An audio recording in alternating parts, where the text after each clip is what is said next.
You're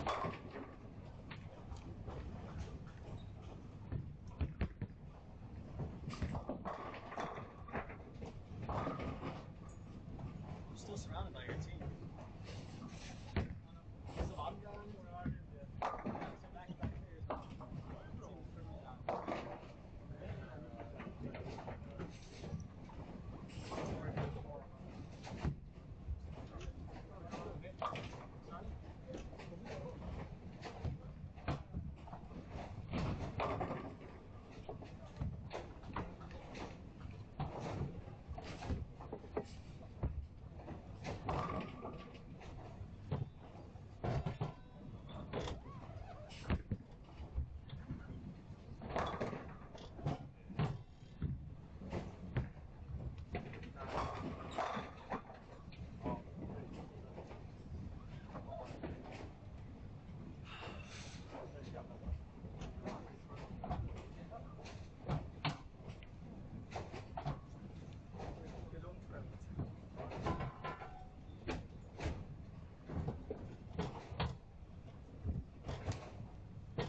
Actually, we have our practice at home tonight. We stay tuned. That's fine. Better practice at home.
All right, here we go again.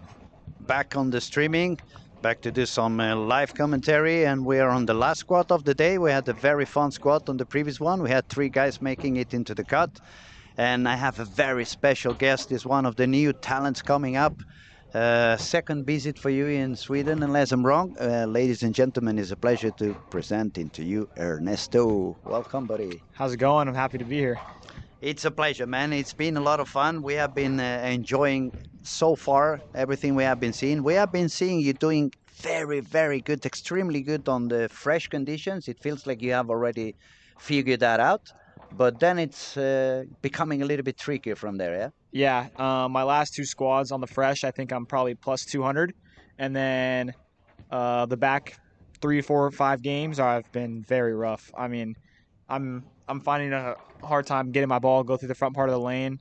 I put as much polish as I could on my attention star, and I think it's just too much core. So I drilled up an Ember, thanks to Rob, and we'll see what it does tomorrow or next day, whenever I bowl.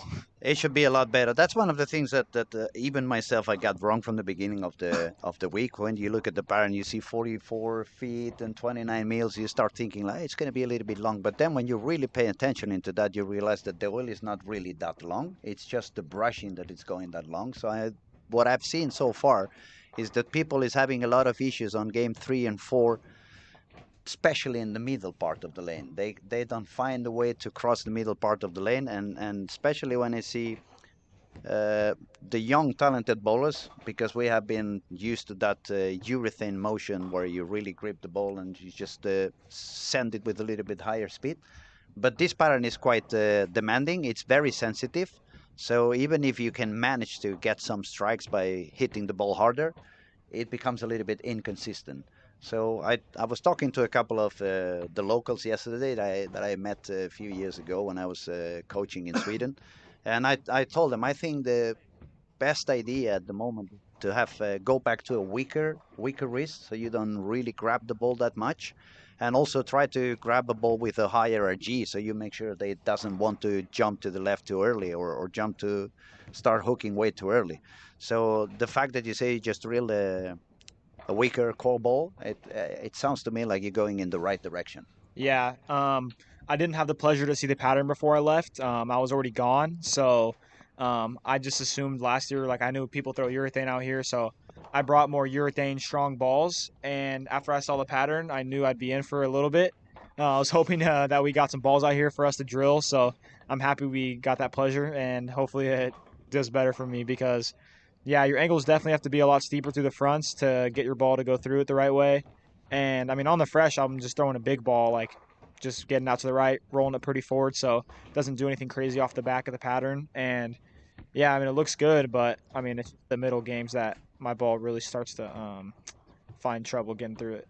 It becomes very sensitive as soon as you do something a little bit change of the speed, a little bit of more gripping on it. Then the ball becomes super sensitive. It starts jumping way too early, and then it's very hard to control. Yesterday, when we were talking with Francois was joining us in the second squad as well. We spoke here for a little while.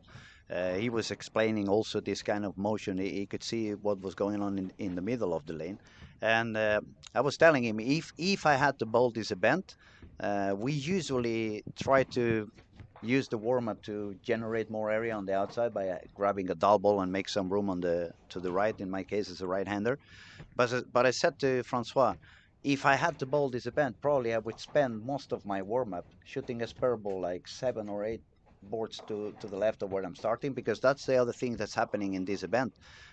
You move in a certain way that the last game you're gonna bowl where you did your warm-up. So you want to make sure you don't want to burn that pair. Otherwise, when you arrive at the end of the squat, it's going to be completely devastated. And I said to him, I think it makes more sense this time to just grab a plastic ball or grab a ball that's going to push the oil down, stay further left than you're going to be bowling on that first game. Make sure you're going to push the oil a little bit further down. And when you come back, you have a little bit of a better chance to succeed. But you cannot control what the other people is doing. So all the games in between, it's a little bit of a mess. It's a little bit of a lottery. Be lucky that I'm not following someone burning the lane, and maybe if I'm lucky enough, I'm gonna have follow someone who try to do the same, or at least do not burn it that much. Yeah, actually, you described it perfectly because today during practice, me and Joey, we took urethane up 12 for 6 minutes, and I mean, I bowled 270 the first game, and then when I came back there the sixth game, I also had 220. So those are my like two good games, and everything else was not good. Everything in between was. Yeah, Well, so we can blame it on the boogeyman, right? yeah. You can blame it. Yeah, sure. And but like even when I went back there the sixth game, it still had the same characteristic of that hold in the middle of the lane. So, I mean, it really helps a lot what you do in practice, and I think we did a nice job, and I plan on doing that again tomorrow, and then whenever I bowl, just because that hole in the middle of the lane is nice on something like this. We were also talking with Andrew at the beginning of yesterday's squad, Andrew Anderson, and we were thinking probably we're used to think that when the best bowlers start bowling together, they're going to open up the lane. But in this case, it could be the contrary. When you get a lot of PBA guys with such a high rev rate and everybody using the same area on the lanes, maybe it's going to cause the opposite of that. Maybe the lanes are going to burn even faster. So it may not be a higher scoring squads, but on the contrary, they may become a little bit harder. I think the pros they do a good job at doing the same thing, and I think it actually might, in my opinion, make it a little easier because they do burn the lane and blow it up, but there's a defined spot where you're supposed to get the ball because they all kind of use the same area. Like over here, like I've been struggling with my ball seeing it in different spots of the lane, like with whatever angles I play. But with the pros, like there's one angle that you need to play, and like everyone's doing it, so you know what you're supposed to be doing. So there's just a clearer picture there versus what's going on here. But I think as more of them start showing up, we'll see that come into play. Now let's play a little bit of imagining. What do you think the cut? What's your prediction for the cut on this event? Plus 35 right now. How many squads do we have left? Quite a few. I mean, we are on Tuesday, unless I'm wrong. Today's Tuesday. Tuesday. Yeah, today's and Tuesday. we bowl from tomorrow. Tomorrow is another 2 squads. Thursday it's 4 squats, Friday 4 squats, and Saturday 4 squats. So that's another 14 squats plus this one now, Ooh. 15 squats to go. I feel like it's gonna be in the hundreds. Do you think so? I set a lot higher actually, but I made my prediction on day one. I'm gonna go 115. I said 150. I was very positive, but 150. yeah, but that, as I said, that was at the very beginning Okay. before everybody started bowling, and my prediction was based on exactly what you were telling now. I said to myself, when all the pros are here and they all start using the same spot, the lane's gonna open up in a way that at least everybody knows where I can bowl and where I really want to avoid bowling. So I said to myself, not only because of that. But it's quite a few bowlers from the PBA, quite a few bowlers from the United States, but there's also a lot of talent from Sweden, from Finland. It's a big group of bowlers that really know how to perform and they can score pretty high. So I'm guessing, even if it's not looking that way anymore, I'm still pushing that maybe they find a way to go up all the way to 150 over to make it into the final. It's going to be a little bit of a weather change also. From not tomorrow, but from Thursday, it's going to become wet weather. It's going to start raining, so that could affect a little bit also on what the lanes are doing. Another factor that's going to change: the bowling alley is going to get a lot more full. It's going to get more packed. Yeah. That's going to be more CO2 breathing people But we have to see. I mean, at the end, you can do some predictions and you can be terribly wrong later on. Yeah, I think personally, I like the more packed environment. I like noise. I like the people going. So I'm definitely excited for that. And yeah, I mean the cut definitely could be very high. The pros will start striking here shortly. This is some of their first squads. So guys like Chris Sloan, I don't know, Jesper, like they might struggle a little bit this first squad. Maybe Kyle Troop, but the second squad they'll knock it out of the park. So I'm not too worried about it. For some of them also this first squad is very tough because they just landed today, so they have been traveling for 20 hours and you get exhausted on the plane. It's very hard to rest properly. You get kind of dehydrated, and the fact that you've been traveling for 20 hours and you just get into the bowling alley and start bowling your squad, we cannot demand them to perform right away. Um, Now let's talk a little bit about what's going on this squad. Game one has already passed through. We have 18 bowlers already on over par. From Okay. 18 is 201. Current leader is Elvis Brostrom from Sweden, 244. Then we find Arner with 237. Gregory Rius is a quite talented French bowler. When he grabs a purple hammer, he's pretty much unbeatable in the south of Europe. He's really good on that, but he's trying his best to bowl with reactive and these kind of conditions a lot deeper. It's not what you really find in the south of Europe. It's always a little bit more friction on the corners. Then we have Alexander Larsen with 232, Oscar Palermo 229. Then we have three Swedes, 223, 221, 220. 220, it's Nora. She can bowl, right? She's amazing. I had the pleasure of watching her out in Green Bay this year when they did the huge like stadium. I was there for Junior Gold, and yeah, I mean it was just amazing to watch her. And I met her here last year, and super nice, great bowler. She's very good. Then if we follow a little bit lower, we have Hemma Haltunen. Is also a local bowler. She's bowling here in Helsingborg. Emma had a very too high series to begin the squad yesterday or 2 days before. She was on 80 over. But Emma is a single-handed bowler. She doesn't have as many rep rates as we can find on Nora. So as soon as the transition was in there and she started to have to move in, she get into some issues and trouble, and it was like trying to survive with some games of 180, 180, 180. But yet she managed to score 20, 23 or 27 over. I'm not really sure. I don't remember. There is a couple of spots saved for the two best women that doesn't make the cut, so that score could still be okay for Emma with 27 over to get that free pass on the ladies division.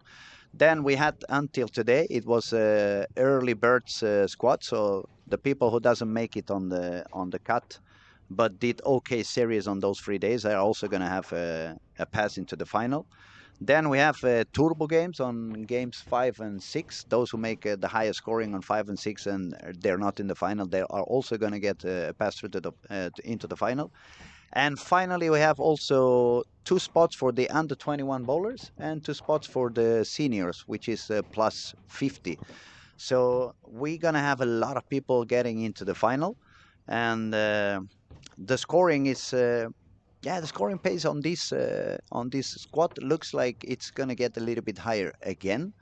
I see quite a few strikes. For example, Nate is already at 459 after There we two go. on lane 4. He just finished on lane 4. Then we have when the game gets to the end and the score starts jumping away, it's a little bit harder to follow. Yeah. But pretty soon, now the game is gonna end up soon, so we're gonna refresh the scoring and we're gonna comment a little bit. We're gonna give you an update on what the score is. Just let me remind you, we are asking everyone who is watching and listening. Feel free to subscribe to the YouTube channel. It's 100% free. And the fact that you subscribe and you become a part of this channel, it's going to allow us to stay doing a lot of bowling for free.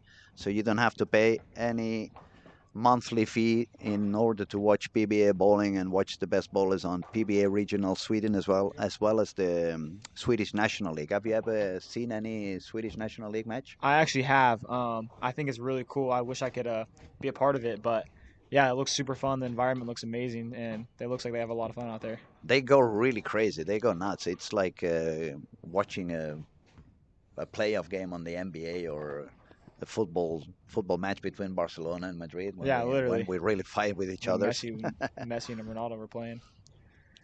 You know anything about the new Messi we have in Barcelona? Have you heard No, about I him? don't. Who? Lamine Yamal.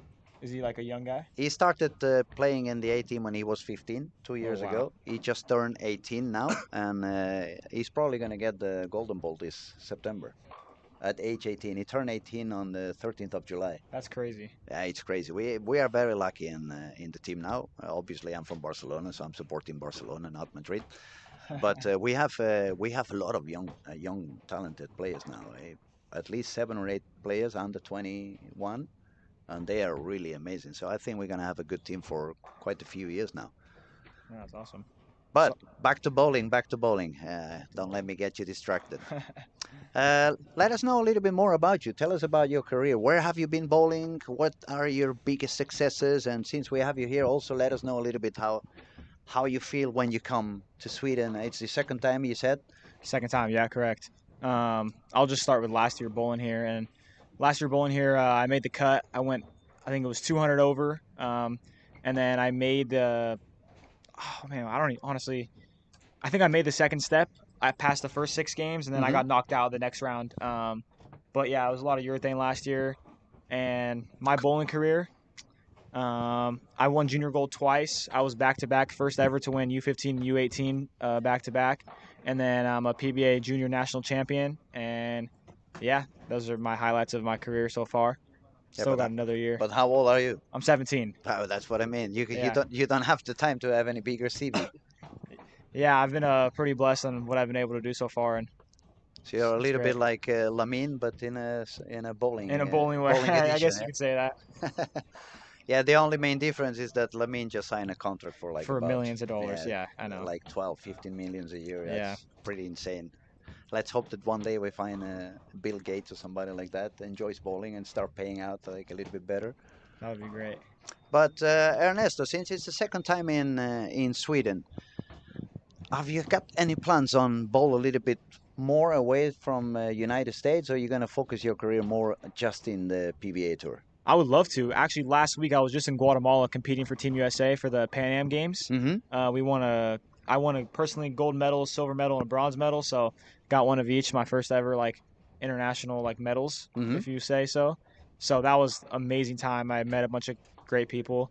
I love to go out of the United States. So whatever tournaments I can bowl out of the country, I will. Hopefully I can keep bowling for USA and keep coming back here every year. And whatever tournaments else I get invited to, I find out about, I would love to bowl. It's gonna be fun. It's gonna be really fun to see you coming by and see you grow, see how it becomes better and better with the knowledge. Because even I remember when I was at your age and you feel you already know a little bit of what's going on and you can perform and so. But as the years go on, you keep learning. I mean, this game is a continuous evolution. You never stop learning. Yeah. That's one thing I love about this game. It's just like an invisible puzzle, and you got to solve it every time you go out there. So each time you go out there, you get better and you learn more. So just apply it to the next one. Now, let's talk a little bit of material. Are you bowling for any company? Yeah, I'm a Storm. I'm a Storm guy, Hmm. and yeah, that's it. That's my only contract. Storm. That's cool. I've been bowling for Storm for quite a few years now. So let's talk a little bit about the arsenal we are having now in the factory. Have you any thoughts about the new Ion Pro Solid? Because it looks like everybody's loving that ball. And the other thing I've realized about that ball is that you are able to use it on fresh and pretty much late on the squad. So it looks pretty versatile, right? You can use it on many different conditions. Yeah, that has been actually a recent favorite for me. I didn't bring it this week because I figured there would be some here, and that yeah, I mean, I just had other balls that I like, honestly, in that spot. The new Rockstar, the Ion Pro, the regular Ion Pro is one of my favorites. I brought that ball this week. Um, but yeah, the new Ion Pro Solid looks amazing. I throw it a lot at home. I've thrown it. It's got a lot of games on it already, and it just came out. So definitely looking forward to drilling more of those and Did having you get fun. did you get to bowl the Tour Dynamics at some point? Oh, I love the Tour Ah, Dynamics. okay. Now we're talking. That's my favorite ball at the moment. Especially as I said to you, when I bowl in the south of Europe, it's so much purple hammer going around me. Yeah. And since they bowl in very big ranges, it's always a lot of friction on the corners. So everybody's standing between the second and the fourth arrow with that purple hammer. So the Tour Dynamics and the IQ Tour, when I combine them both with a little bit weaker layouts, they allow me to stay outside of the purple hammer all day long. Then I bowl like if I was a lefty. Yeah. It's very funny because I start in, let's say I'm bowling parallel or close to the gutters, fifth, sixth board, sending out to the breakman on board number 2. 6 games later, maybe I move my feet a couple of boards, and that's because they keep pushing the oil down on the left side of me. So they instead of making the lane tougher, they are making it easier, and I get all the benefit of the power of the reactive resin. Yep. So at the moment, I'm almost happy that the European Federation has decided to keep the purple hammer and the soft urethane legal, because since they are using this kind of big ratios, it's going to allow me to stay on the outside forever. Yeah, I was gonna ask about that because I just saw that before I came here that they were gonna undo the rule. Um, in America, I mean, recently I've bowled so many tournaments that have involved the purple hammer that I'm just kind of like tired of it at the moment. So I'm excited to come here and like not see it go down the lane, Mm. just so it's refreshing. We had the World Cup under 21 here in Helsingborg like 8 weeks ago, Yep. late of June. Yep. And I think 99% of the balls on the racks was the purple hammer. Yeah, at some point, it becomes boring that everybody's using the same ball. It looks like we haven't learned anything on the last 10 years, and everybody's doing the same, and everybody's throwing the same shot. And I'm a little bit afraid that, especially for the younger generations, they are just learning one way of bowling, and that's it. Then when you move them into a little bit of a tougher condition where they need to think and they need to be able to manipulate their hand a little bit, speed control, it's gone. They just go, okay, now I'm gonna go harder. I move left and I hit it harder, and I go left and I hit it harder. But they are losing a little bit, like older people, like let's talk about Norm Duke, Brian Boss, this kind of old school that today I go forward, now I go sideways, now I move my feet a little bit forward and I make a shorter swing so I can make a little bit slow down my ball so I can cover more boards on the lane. All this kind of knowledge, it seems to be vanishing. And I think it's pretty sad because bowling is evolving all the time, but it's not going to remain the same forever. And I'm wondering what's going to happen when these kids have been bowling with only that ball and that type of game for 6, 7, 8 years, and suddenly the game evolves one more time. What are they going to do? Are they all going to quit bowling? Yeah, I think that's a perfect way of describing it. That like it's definitely hurting the development of some of these younger kids, and I don't know. I mean, I don't know what the rules are going to be with urethane. The USBC in America is talking about banning it completely or some hardness rule or something. So if they get rid of it, I think in America it's less of a problem Hmm. than it is definitely out here. But still, like there's a lot of kids that just really depend on it, and if they don't have it, I feel like it's going to be a big issue for a lot of these players. So um, Yeah, I think it definitely hurts, and yeah, that's it. We have a comment here. We have Mr. Tiki saying, "Is this a replay from 10 years ago? Osco on the lanes." It's not a replay. It's live.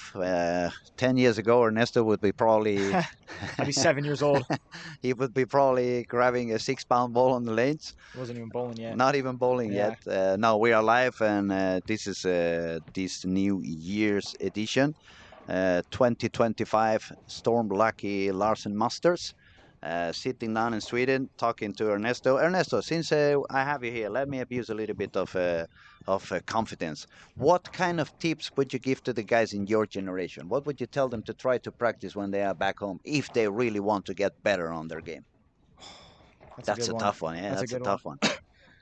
Personally, I've spent a lot of time when I was younger on shooting spares, like getting a really good spare system down. So wherever you go, no matter how hard the pattern is, I mean, you got one thing, your spare game, and it really helps. It turns 150s into 190s. That's definitely like the main thing. Once you can shoot spares, practice everything, like different hand positions, walking a little slower, walking a little faster, but keep the fundamentals the same. And you got to play around all parts of the lane, and just bowling more tournaments, getting more exposure will get you out there to everything. So I think really just get your spare game down and just keep practicing everything else you can do to manipulate a bowling ball. And also, I would say probably don't be afraid to change bowling alleys. There's a lot of people that only bowl in one bowling center, and then they have the aspiration to get better, but then you need to change your atmosphere. Even if it's in the same city, but the fact that you bowl AMF lanes or Brunswick lanes, even if it's exactly the same pattern, the ball is going to react quite different.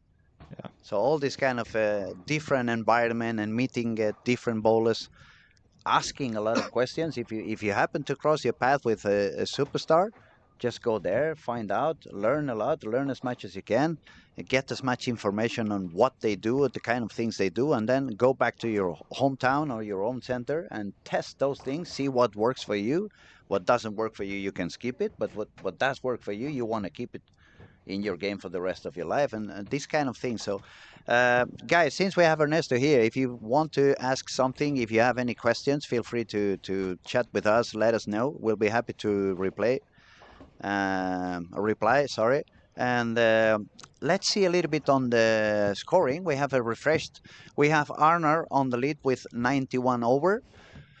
Nate is 59 over, Timmy Hall 59, Elvis 54, Gregory Reeves 30 over. Now we have 17 bowlers above par, but as I've been saying on the previous streaming days, games 1 and 2, it's still quite okay. Now it's when the business is starting to happen. Now, game 3 and 4 is going to become a little bit more messy. I think so, yeah. Game 3 a little better, but game 4 is really when it's going to start blowing up on these bowlers. You got some good scores. Nora 4 in a row. Yeah, we have Oliver Dahlgren also on lane 11 and 12. Started with from 5. Oliver is one of those kids that really loves to bowl inside. I remember, I think it was 3 years ago, we made an event in the north of Sweden. It was a big open as well. The lanes burned, like it really burned over there, and the topography in that bowling alley was pretty tough on both sides, both corners. So they ended up really lofting the ball 30 feet down the lane, and he was really comfortable on doing on that. So he's a very talented guy. He bowls for Team Pergamon. That's probably the strongest team in Sweden, and he has bowled a few squads. He hasn't really been successful yet. But on this game, he seems to have found something. He's not doing that high. He's only at 190, 213. But he's one of the guys that you want to keep an eye on. Then Nora, where is Nora at the moment? See, that's what I said. It looks cool. It's a lot of screens, but it takes a while until you find it. Yeah, Nora is in 17, 18 for front. So. Where?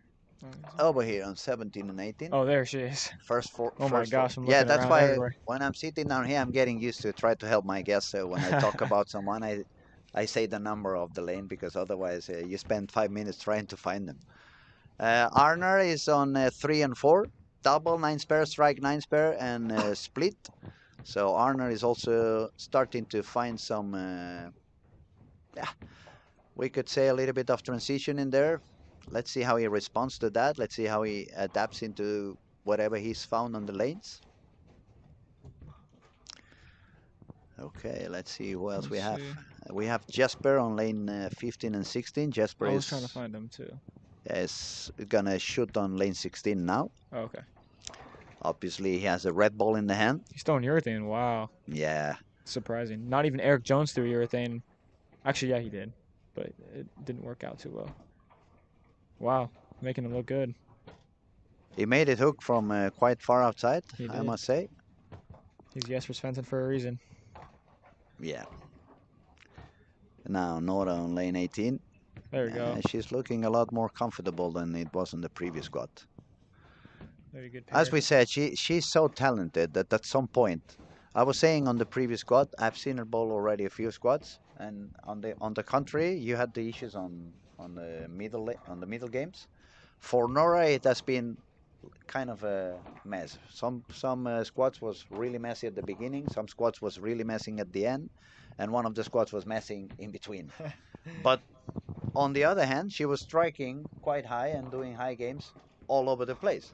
So I said to myself, as soon as she can manage to put all the games together, it should work pretty good for her. And I said, probably she's going to make a 1300 squad at some point. I believe it for sure. She's very, very talented. Okay, and Emma is doing okay on lane 2, spare, and a triple. There we go. She's running at 3 below par at the moment, but as we said before, it's only a couple of girls that have a spot for free, so you probably don't need to do 100 over. She can probably survive it with 40 or 50 over. It should be more than enough to make it into the top girls, because probably some of the other girls have the skills to qualify directly. Yeah, definitely. The girls, I think we're probably like about 50 over. I think we still have some pro girls. Is there any pro girls showing up that for women? Danielle's coming in. Daniel, right? Okay, yeah, Danielle McEwen. Okay, so she could probably get in regular. So, yeah, the cut should be good. Yeah, definitely we can see it's game 3. Besides Nora with front 5 and Oliver, who also started with front 5, and I see a partner from Oliver on lane 12 is also got the front 4. But everywhere else where we look, it's looking quite messy. A lot of open frames everywhere. So it's more of the same. Game 3 starts to show up. Game 4, people start to cry a little bit. Game 5, people is exhausted. We're gonna start seeing a lot of 9-miss. We have a few already in here. I see 3 9-miss in here, another one on the other. So, yeah, I guess at some point it gets into your brain. When you cannot succeed with what you're trying, you start to lose a little bit of energy, start to lose a little bit of focus, and then it becomes really messy, and it's even hard to spare. Definitely, that's when you need to just take a deep breath and reset your brain, reset your mind, and try to get it going again. Now, you're very young, but still, do you have any tricks you use on your own for the mental part of the game? Yeah, honestly, like whenever like I get in a situation where I'm like struggling a little bit, I kind of just want to take a little more time on the approach, just really just try to forget about it and just move on the best I can and just take a deep breath before each shot, especially when, things are going kind of shaky. Like that's when you really need to focus on your breathing, and because if you focus on your breathing, you can't think about what you just did last shot. Like just stay as present as you can and throw the best shot you possibly can in the moment. So that's really all I try to think about. So basically, you're trying to put your brain somewhere else.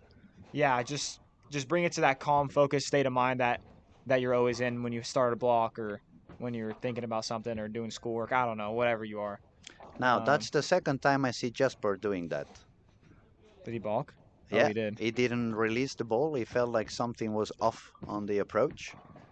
And when I see it once, I don't give it much of a thought. But since I saw it 2 times in 2.5 games, I'm starting to wonder what may be going on. Yeah, I don't know. I mean, there's a lot of, I don't know what the rule is on like the pair jumpings, but we've been kind of like running up. I don't really know what it is. So I've had a couple of moments where I've stepped off the approach as well. But yeah, he's just resetting himself, giving him a little more time, get ready. This is his home tournament, a lot of pressure on him. And So it's the current defending title. exactly. Ooh, that was Oh far my, left. That was pretty far left, yes. Maybe it that should was have left. taken a little longer Yeah, before he got the man, ball. maybe. Yeah. It's Yeah, so easy to say when you're sitting down on the chair and just looking through a screen, but yeah. those shots happen. You got to accept those. They happen to everyone. All right, so for now we see Nora is doing quite good on this game. Oliver Dahlgren, he just got an open frame on the 8th, so he wasn't that high. And Arner, who was the leader with 91 over, is struggling a little bit on lane 3 and 4. He needs to strike out for 216, but as you said before, if when you have a low game you manage to survive it, then it's going to give you a good chance for the rest of the squad. Definitely. What you don't want to do is suicide yourself on a very low game, because then since it's not that easy to put the strikes together, you want to try to stay alive for as much as you can. It's definitely true, for sure. Nate is jamming it. Wow, he's throwing it very hard. Oh my gosh, actually looks good. 194. It's not bad at all. Not a bad game. Now he had 60 over, so at least stays on 43 over after this game. Still manageable if he gets a good good 3 games. He still could make it work. We said already that probably I'll be wrong on the 1350 cut. It's probably going to be a little bit lower. So that also is another thing that, especially the young guys, I think they need to learn. Those who are going to bowl in here, they get used to those 240 average over and over and over again. So they get into the lanes and they are aiming to do the same. They are going for the 1450. And if you try to make 1450 in this kind of pattern, you're going to put yourself in a lot of pressure. Yeah, you're not looking. I mean, obviously you're looking to strike, but I mean, you need to get 9. You need to make your spare. Definitely something hard as this, so touchy as this. If you can get ball reaction to get 9 and strike, you'll be more than okay here. It's hard to 1450 might just be a little bit out of reach for this tournament. So far we haven't seen not even a single 1400. I think it's going to be very tough. No matter the people bowling 1370 still bowl 190, 180. So it's just really hitting those good pairs and taking advantage of it. We see some comments over here. Tom W says Timmy is in trouble too. Which one? Which one is Timmy? Not Tim Mack, obviously, because he's not in here, unfortunately, with us. Tim, if you're watching, we send you a big, big hug from your cousin. We hope to see you again pretty soon. Traveling back to Europe, we miss you very, very much. I think actually Tim was the big responsible that a lot of Americans are coming to bowl into Europe. I think so too. Tim's been a great influence in all that. Miss him here. Was he here last year? No, I don't think he was here last year. 2 years ago. 2 years ago, yeah. he still was here. Yes. So, sorry if you heard the clap of hands. I'm just saying hello to an old friend. It's always nice to see people coming by. How you doing, man? Yeah, good. Yeah, doing okay. Not bad, not bad. A little bit older, but nothing else I can do about it. Yeah, that hair is helping a lot. Okay, let's go back to business. Nora started with the front 7, then 7 spare. Now she's got a 6 spare. It looks like it could be happening. She hit transition in the middle of the game. Now it's time to be really awake, realize what you want to do, and especially what you don't want to do, so you don't screw up what you have been holding up during this first 8 frames. Timmy, yeah, now I know who says Timmy Hall. Yes, thank you. I forgot Timmy Hall was over there. Let me find him. Where are you, Timmy? Oh my, so many bowlers. I cannot find Timmy. I can't even find Nora. Oh, Timmy's over there. Yes, he was on 19 and 20. Yeah, that pair is. If you look at the pair, Nate 194, Timmy Hall 160. We have a 140 also on that pair, so it could be a little bit messy on that pair at the moment. Jesper has found his way to strike a little bit. He's gonna go for a 230 game, so he's on his way up. He's very strong. He's definitely very strong. He doesn't give away a single pin. 3 and 4 has been a little bit tough for Arnar. He's gonna shoot just 190, so he's gonna drop down to 80 over. And it's happening all the time. I see so many people starting with 480, 470, 490, but they never get to 700 after 3. They always end up dropping at some point. That's me. Yeah, yeah. I guess if you listen to the streaming on the previous squad when you go back home, if you cannot sleep, or later on the hotel, you will listen to me talking about it. It's amazing that you go up and down. But it wasn't only you. Previous squad, it was a lot like that. 250, 250, 150. 240, 240, 160. 250, 240, 130. It was a couple of guys that shot 5 games of 230, 240, or 4 games of 240 or more, but the other 2 were 140. And that brought me back to what you were saying 20 minutes ago. If you manage to spare and you manage to survive, and instead of doing 140, you manage to do 180, 190, it's going to make a big difference.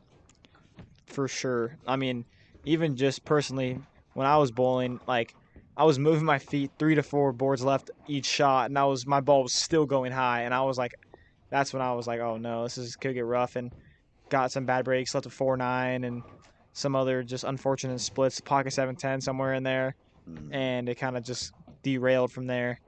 Yeah, and then it gets into your head, and when it gets into your head is when you really get in trouble. Yeah, even when you feel like you're throwing good shots, I mean, the ball just like when you're splitting, like the ball just finds a way to split. Like no matter how good you throw the ball or what adjustments you make, I mean, you can move 10 boards left, my ball's still going high. So it's just one of those times where I feel like you just need to kind of get 9 if you can and spare it up and take your medicine. Hopefully, the new ball you just drilled is going to do the trick. I'm really hoping so. Something cleaner, something smaller core. So I think that I'm pretty confident now that I will have some more score out there. So what layout did you choose on that one? Honestly, I have no clue. Rob said he laid me out a ball. I had a layout in mind, but he put something on there. So I mean, so I don't know the numbers. You'll have to see when you try. I'll have to see. Yeah.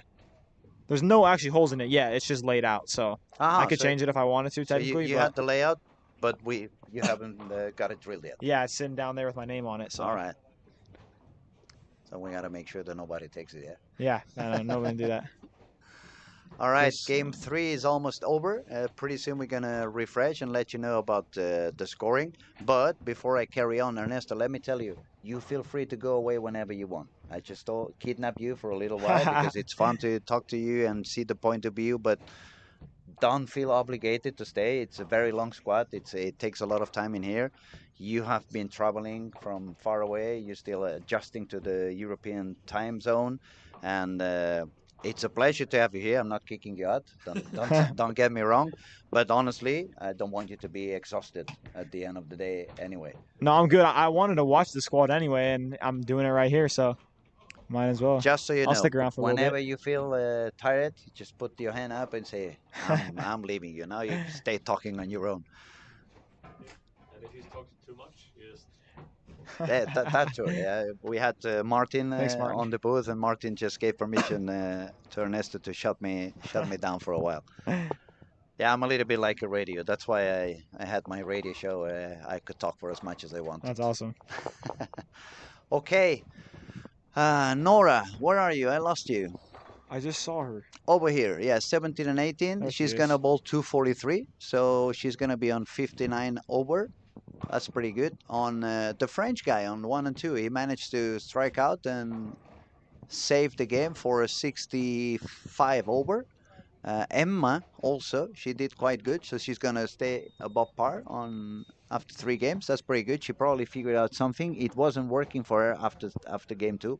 She has been struggling a lot on games 3 and 4. So the fact that she found a little bit of a solution should give her hope to go a little bit higher in this squad. It looks like it's going to be a fight between her and Nora to see which one does better on this squad. Yeah, between the two, women, yeah, those are the two leaders right now for the women. They're bowling well. Nora's doing good. Is Emma a one-hander? What is she? One-hander, yes. One-hander? Emma's a Okay. one-hander. That's why I said she probably has a little bit of more issues when the transition comes on. It's a little bit harder for her to move deeper and still get the same pin action and the same angles. Definitely. But she definitely is talented, very persistent. She can take her spares. Very good bowler. So let's see, let's see. We still have a few more frames to go. Then we have. He's not doing well. I'm very sorry. Killian is on 480 on lane 20. The guy is shooting now on lane 20. He was helping a little bit earlier with the streaming. Uh-huh. But as I said, it's very easy when you're sitting down here, and it becomes very tough when you jump down on the lanes to stick into the plan and do whatever you were thinking you were going to do. We have Kyle on lanes 3 and 4. He's currently on 595, so he's 5 below the par. But Kyle also arrived today, I guess. He traveled today, so he's probably on some jet lag and quite exhausted from the trip. He just got married too, so congrats to Kyle. Yeah, I was gonna say he's got married. We gave him a little surprise right before the squad. I guess that also didn't help to stay focused on what you had to Yeah. do. Slipped a little bit away of your concentration because he was standing in the middle of the approach with his new wife, but he was already wearing the bowling shoes and stuff. So it was He's ready. maybe a little bit of distraction. Body language on 19 and 20 for Arnold, not positive. He was 91 over. He just shot 190 game. He started with Brooklyn. So I really want to see what goes on for him on that pair. Is he gonna stay up there? Is he gonna manage to survive that transition? Is he gonna find some solution? We have to see. Definitely the hardest part. It's the piece. It's the puzzle right there. I think he'll figure it out. It looks like 17, 18, 19, and 20 are the lanes that are giving people a little bit more of trouble. Yeah, I bowled on. Yeah, I blew up on 17 and 18 today, so I definitely agree with that one.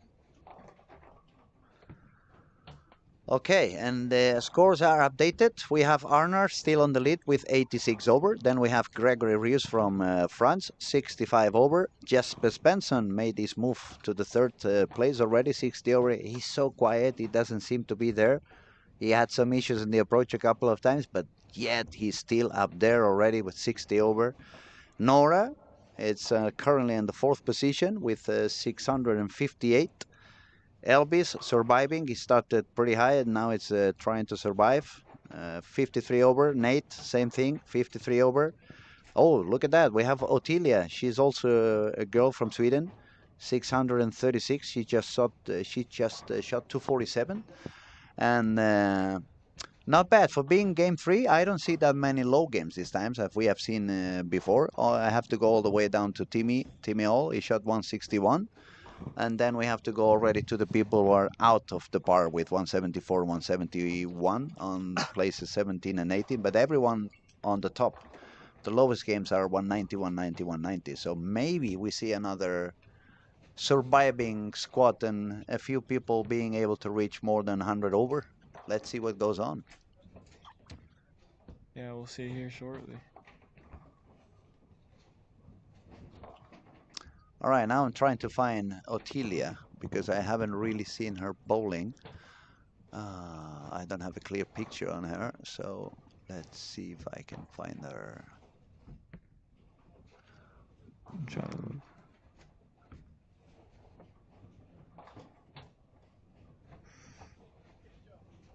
There she is. Lane. 15. Oh, here, 15 and 16. 15 yeah. and 16. Strike, Strike split. and open frame. Okay, but now we can see her throwing on lane 15, so we can see, looks like she's a single-handed.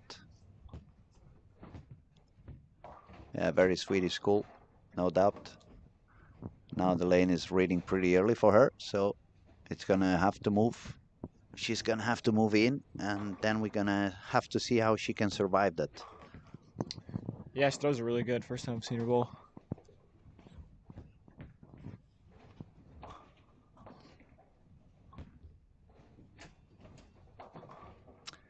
Now on lane 19 and 20, we see Per Benson, former Team Sweden. He was on Team Sweden for many, many years. Now he's a senior, bowling real old school. He was a very fun guy to bowl against. He never really liked to lose, so he would use any trick to beat you. He's a very fun guy. What else do we got? Jesper double 7. Or 7 spare. Surprised. I mean, Jesper's making urethane work. I didn't think anyone was going to throw urethane this week, but those guys just always do. I think Jesper is one of a kind. Definitely one of a kind. One of a kind, and then he can do whatever he wants.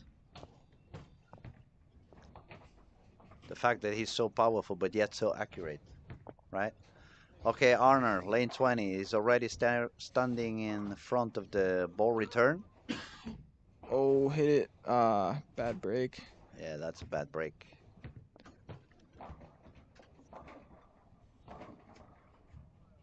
Costing him a double. And when you had a couple of not so high games, you may start overthinking. So for his sake, we hope he's going to find a way to survive 19 and 20, maybe go away with a 220 or 230, and then it shouldn't be that much of a trouble. We have Chris Lohan on lane 13 and 14. He has started not so high. He's running on 556, so it's 44 below par.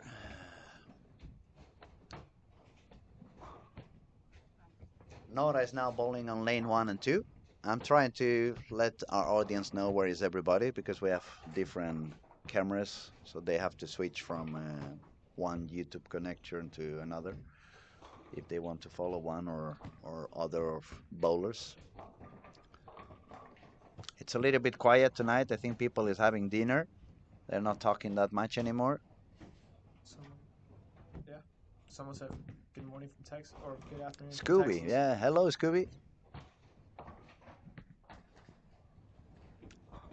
Yeah, that's a little bit earlier in Texas. Must be like 8 hours less. 8 hours. I think it's 7 hours less. 7 hours. Because California, where I'm at, it's 9. Hmm. So it's Texas 2 hours ahead. Kyle doesn't seem to be having a lot of fun either. No, I mean it's really tough. These pros definitely are gonna struggle too. It's just not easy out there to get your ball to do the right thing. So I'm seeing a lot of people struggle. Especially when it's your first squad. I mean, when it's your first squad, even if you have some friends and you have been talking to them, how did you solve it? What did you do? What worked for you? What didn't work for you? Once you get to the lanes and you have to do it on your own, as we said before, it depends a lot on who you follow and what they have been doing with that lane in particular. It's going to make you try to survive one way or a very different way. Ooh, late 10 pin. Yeah, late. This one he pulled the string. Yeah. He pulled the string. For those of you wondering what we're talking about, Arnold is bowling on 19 and 20. Currently leading with 86 over, but he could lose his lead at the moment because the guy on second place, Gregory Rios, has started with a couple of strikes. They're bowling pair to pair. Gregory is on lane 18.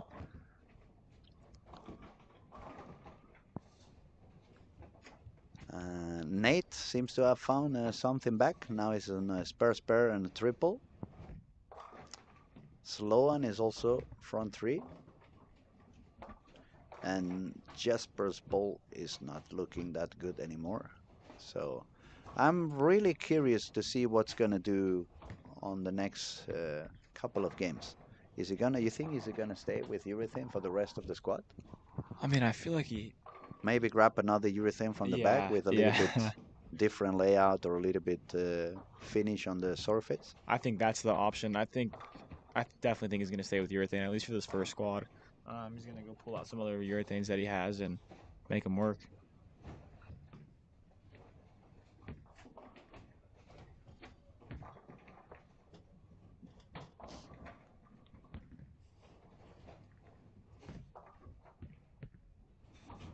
Where's Jesper's score at? Is he right there? Sloan? No, Jesper. Oh, Jesper was bowling. I just lost him. I just seen him and I just lost him. He should have moved over there. Lane. Oh, there he is. Yep. Yeah, 11-12. All right, he's got a double. I mean, that's all you need. 11-12. Yeah, I just saw his last shot. It was like the ball went a little bit weak into the pocket, like it started sliding, or you know, when you see that motion that you see, oh, the surface is gone on that urethane, and Kinda you need gives to go out. for another one. Yeah, yeah. That's what it looked like. Yeah, See what he does we here. can see him now on 11. Hook. Ooh, Yeah, not fun. that's the problem with urethane. It's hooks very early here. Yeah, and then what I was telling you earlier, when I saw at the beginning of the week with the younger bowlers, they were all trying to make the urethane balls work. And since those balls are reading so early, they just try to push them stronger and harder and stronger and harder. But sometimes what happens is that you end up gripping it more instead of being able to make it slide a little longer.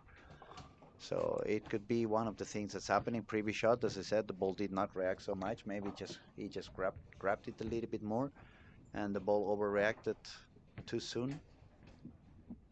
Yeah, that definitely could be it.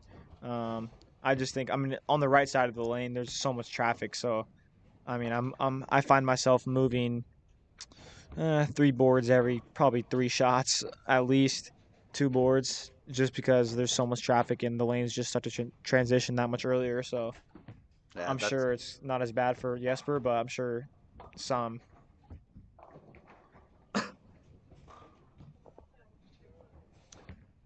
all right. Game 4, not as messy as I thought it could be. We see some striking. We have Tomo doing some strikes on lane 2. We have Christopher also doing some strikes on lane 13.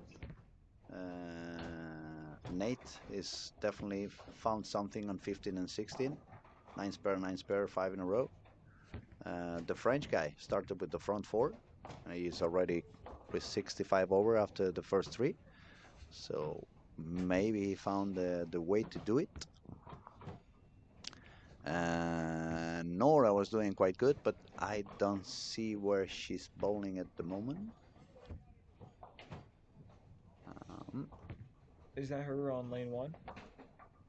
Or no? Yes, true. Lane 1.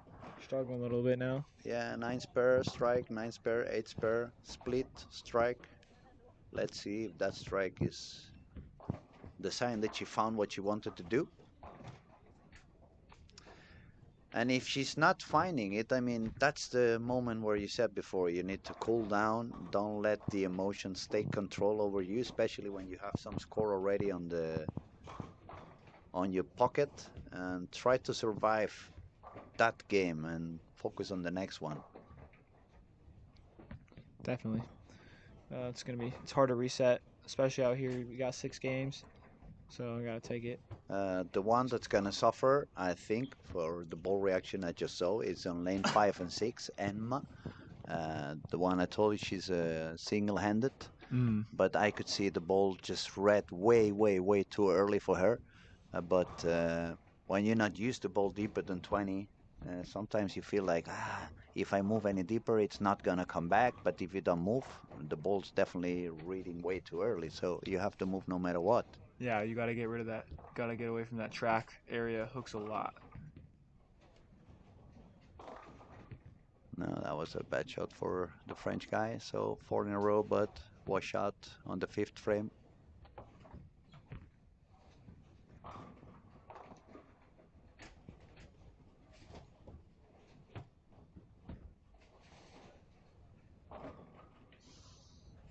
Okay, who else is up there? Let's focus on the people. Is at least 50 over. 50 over at the moment is Nate, Elvis, Nora, Jesper, Gregory, and Armor. From all of those, Nate is the one shooting the highest at the moment with a 5-bagger. Nora is struggling with 2 open frames and 1, 2. Jesper. I lost Jesper again. Again, I'm gonna have to dag him so I don't lose him so often. there he is. Yeah, true. in the 11 corner. and 12. One double, one open frame, and 9 below par at the moment. But he's trying to strike to get a double and go back to par. And Oh wow. third time. Now it's really paying my attention, calling my attention even more. 3 times. That's not something you see very often. That's definitely uncommon. I don't know. It looked like maybe his hand came out of the ball a little bit or something because he came up during his approach, like at the end. Oscar with the spare. Not bad game going.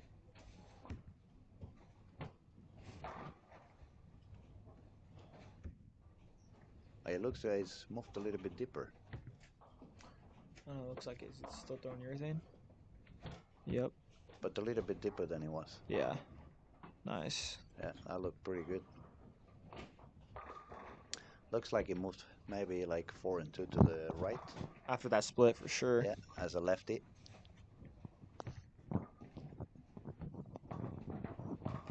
Okay, I see some strikes for Zacharias, but Zacharias has not started very well. He had 201, 174, 171, 54 under at the moment.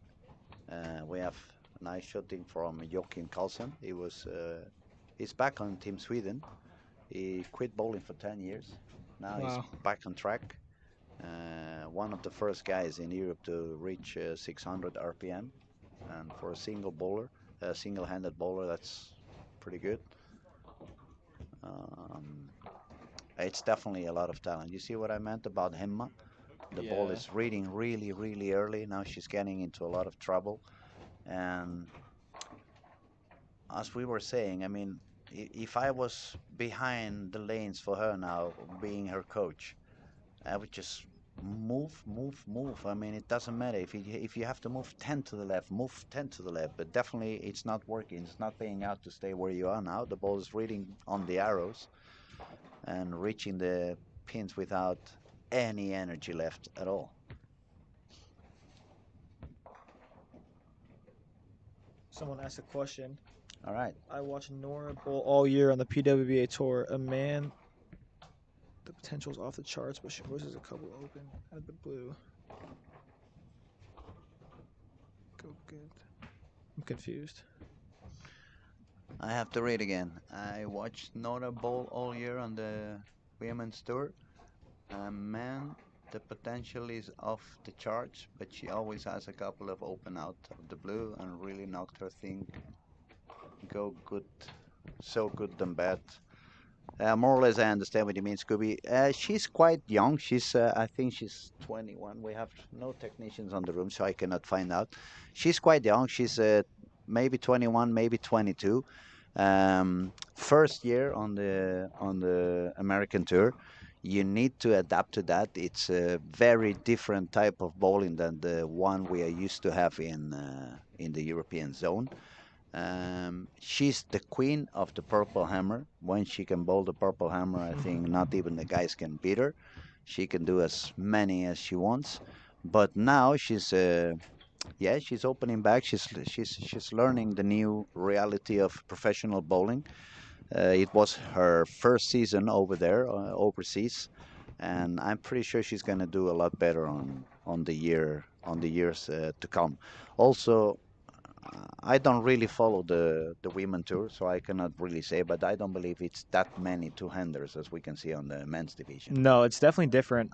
Did she bowl with the men a lot over here? Does she bowl with the guys a lot? Yeah, she bowls any big event. She bowls for sure.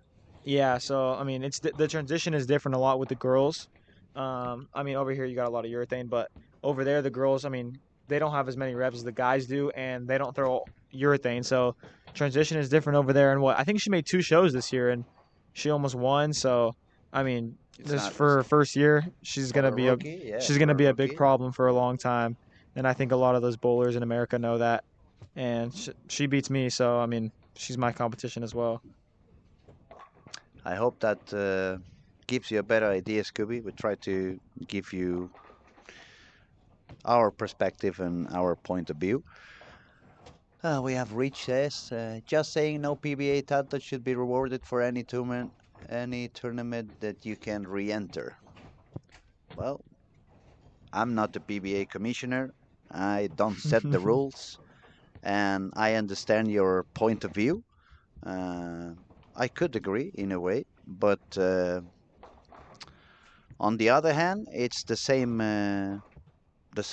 chances for everybody. You can play as many squads as you want, but not only if you're an amateur, but you can be Kyle Trupp and bowl 15 squads if you wanted. So at least it's not unfair. It's definitely not. We also only have 20 lanes here, so we can't have 400 players in 20 lanes.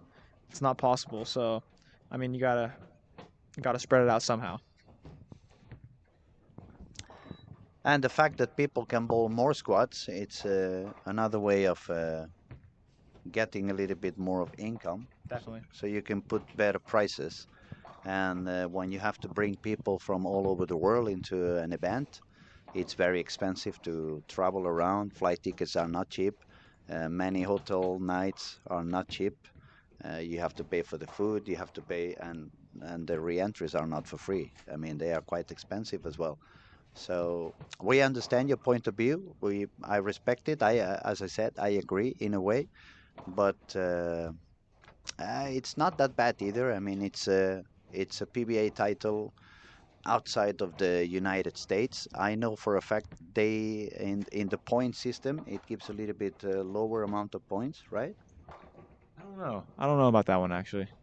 I think it gives 1.5 instead of whatever it is, but I'm not that good on PBA rules. Honestly, I just try to focus only on bowlers and what I see on the lanes and what they perform, what they don't perform. And my main objective is to try to help the people who's watching to try to understand what goes on the lanes and yeah, if you have any questions about transition, bowling balls, even technique things. We are here happy to answer and give you all of you our point of views. But yeah, I respect your point of view. Uh, if we go back to 19 and 20, Arner, it's gonna go for 170. Oof.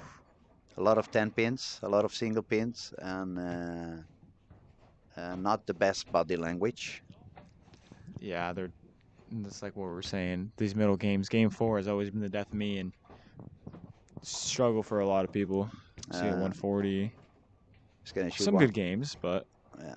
yeah. Arner's gonna shoot 170, so he's gonna drop down to 30 something, 40, no, 57 over.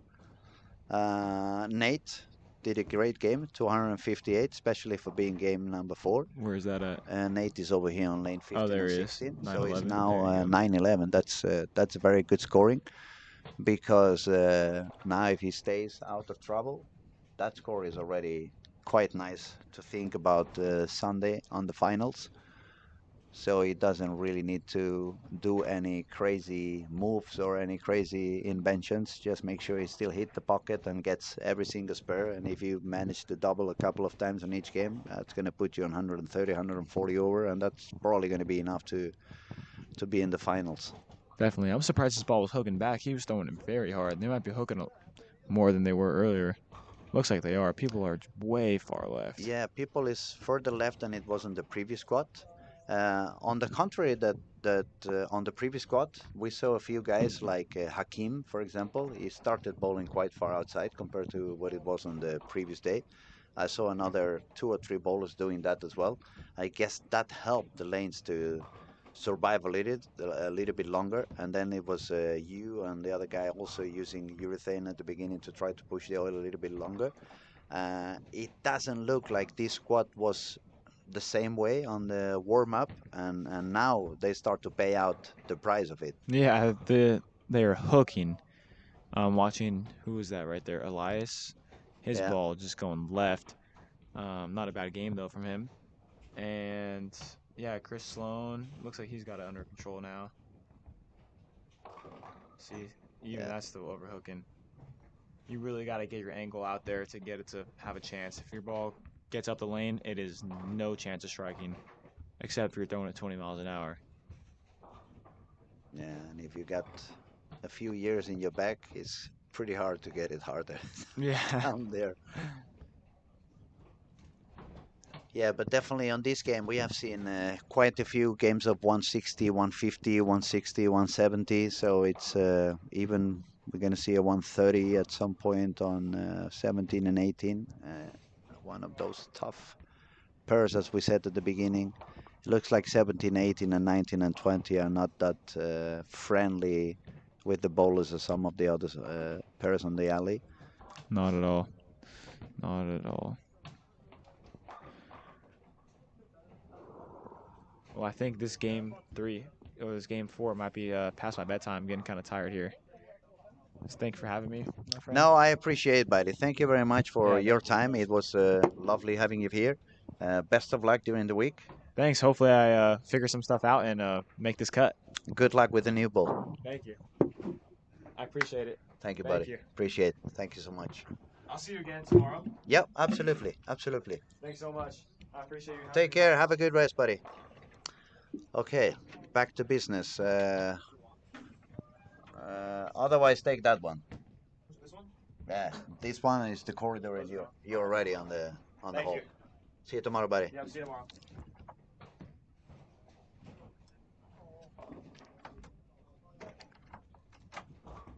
Okay, we have a lot of low games going on now. It's a little bit tougher for people. They are struggling. The transition is really hitting on the lanes. It's becoming a little bit dry. So we will have to find out who's gonna survive it. We definitely want to see what Nora is able to do if Arner manages to go back again on track. Yes, it's getting a little bit tough for everybody at the moment. We're just gonna wait a couple of minutes so everybody is done with game number 4, so we can refresh the scoring and see what's the top 5 bowlers doing. Up to game 3, we had still 15 bowlers on this squad bowling above par, but I'm afraid that number is gonna get a little bit shorter now after game number 4.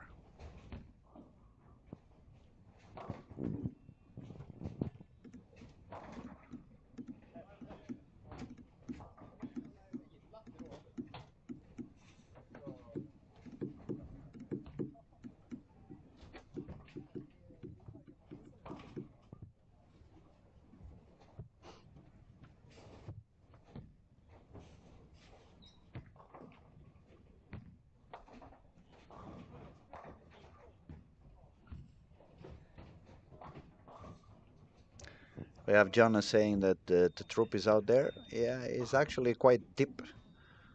I would say it's in, not out. Just a bad joke, I know. Kyle is now bowling in lanes 19 and 20. He's throwing the Iron Pro Solid. He's going to make a shot on lane 20, and it looks like he's already somewhere around board 25 on the lanes. We'll just see pretty soon.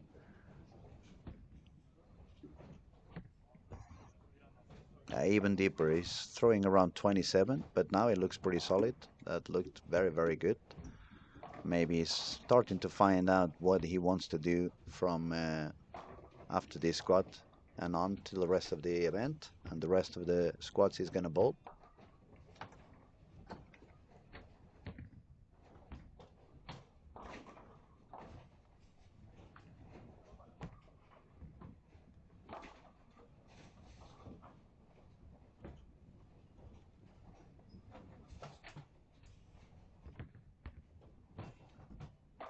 Oh, Anders, you just remember the Peter Lung. I haven't seen him. Where is he? Peter, where is Peter Lung? I bowled a few events with Peter back in the day when I bowled for the Spanish team, and he was really, when he finds the lane, he can strike like a maniac. Strike machine. Okay, let me see if I can find him. I don't see him. There, yeah, I just found it. It's bowling on 15 and 16. and it looks like he's just 10 pins short to the par at the moment. It's good to see him. I'll make sure to go and say hello to him later on. Thank you for reminding me.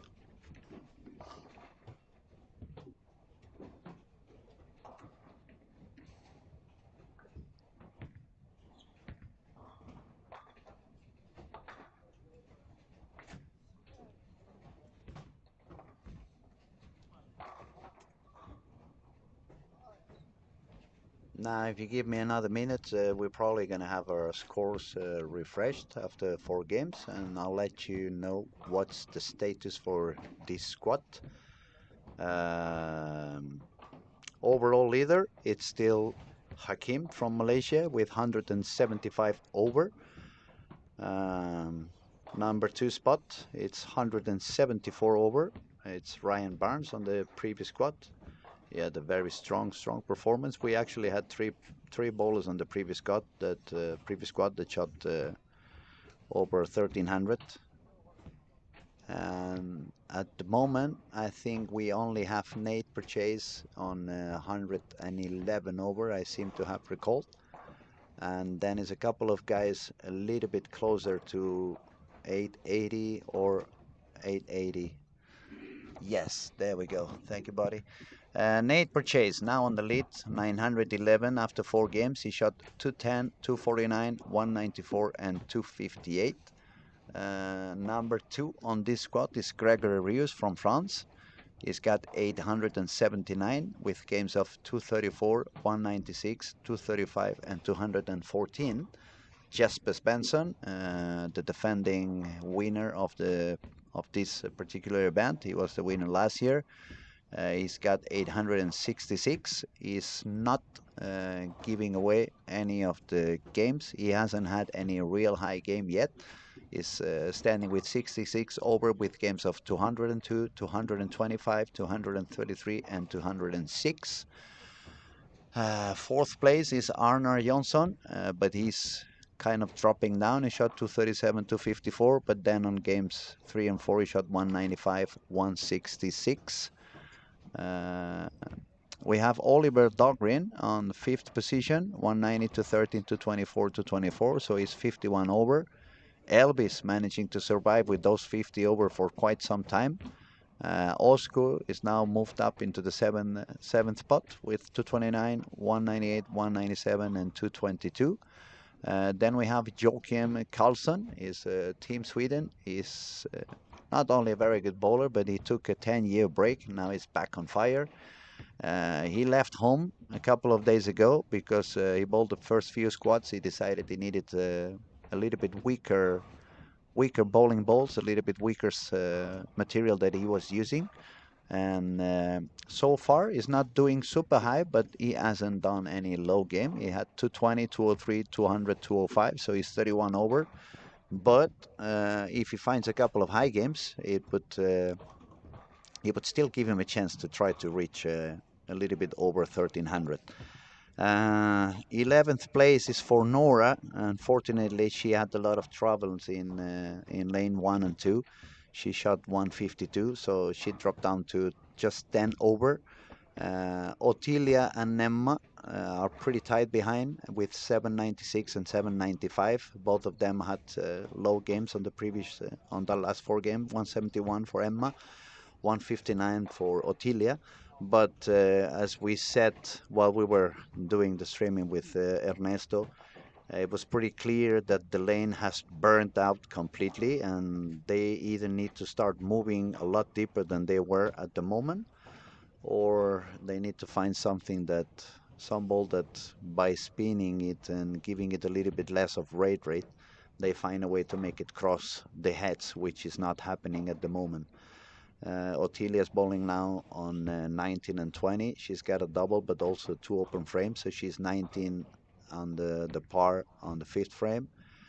And Emma, let me find her. Give me a second. She's moved into lane. Where is Emma? I lost Emma.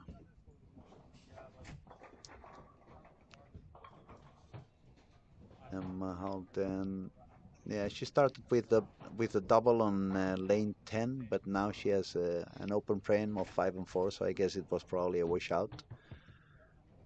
Uh-huh. It's not easy. It's not easy. It's certainly doable, but you need to be awake. You need to be very aware on what goes on around you. You don't want to miss any spares. You want to try to hit the pocket as much as you can. Try to avoid complications. Try to stay away from penalty zones. But it's not always easy because, as we said before, the oil is running away quite quickly, and yeah, it requires a lot of attention, especially every time you change to a new pair. You don't really know what they have been doing with that lane before you got there. So sometimes it becomes a little bit difficult to really stay away from trouble. Hmm. 1.5 games to go. It looks like we are not going to see a 1400 yet. It doesn't look like we're gonna manage to get the 1400 on this squad neither. Now I'm gonna try to find Nate, see where he has moved since he's the leader. Gregory from France is bowling on 13 and 14. He started with a spare and 3 strikes, so he's trying to get up there. Now Nate is on lane 11 and 12 with 1 open frame and no doubles yet. So yeah, lanes are getting a little bit difficult. I'm not so sure we're gonna have many people shooting above 1900. Oh, lovely. And then it goes. Lovely. Thank you, buddy. Appreciate it.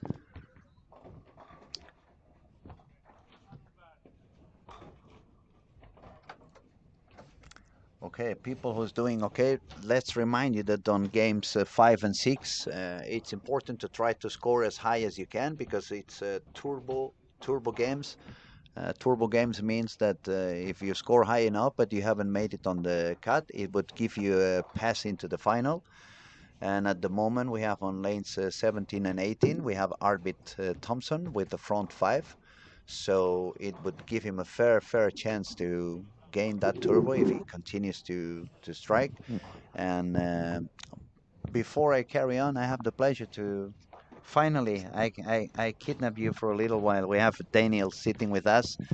Daniel is the right hand of Martin, or Martin is your right hand. I'm not sure which one is which, but you both run the tournament together. You make this event happen. So it's a pleasure to say hello to you, Daniel. Welcome to the show. Thank you, Luis. It's been I don't know who's right hand or not, but we've been pretty good at distributing shorts. So I do some things, he does some things, and then we have Patrick doing Patrick things. Yeah, Patrick things. That's a very well way to explain it. So Patrick is in charge of making sure everybody have a good time. So that's his mission, and Martin is kind of a sports director. No, but it's a very successful event. I'm very happy to see so many talented bowlers from all over the world, and it looks like every time I come, the tournament has gone a step further and growing up a little bit more. More things happening around the event, not only the main PBA title, but I know you have for a fact the goal that everybody goes back home feeling like they have won something. This year you had a mental game seminar.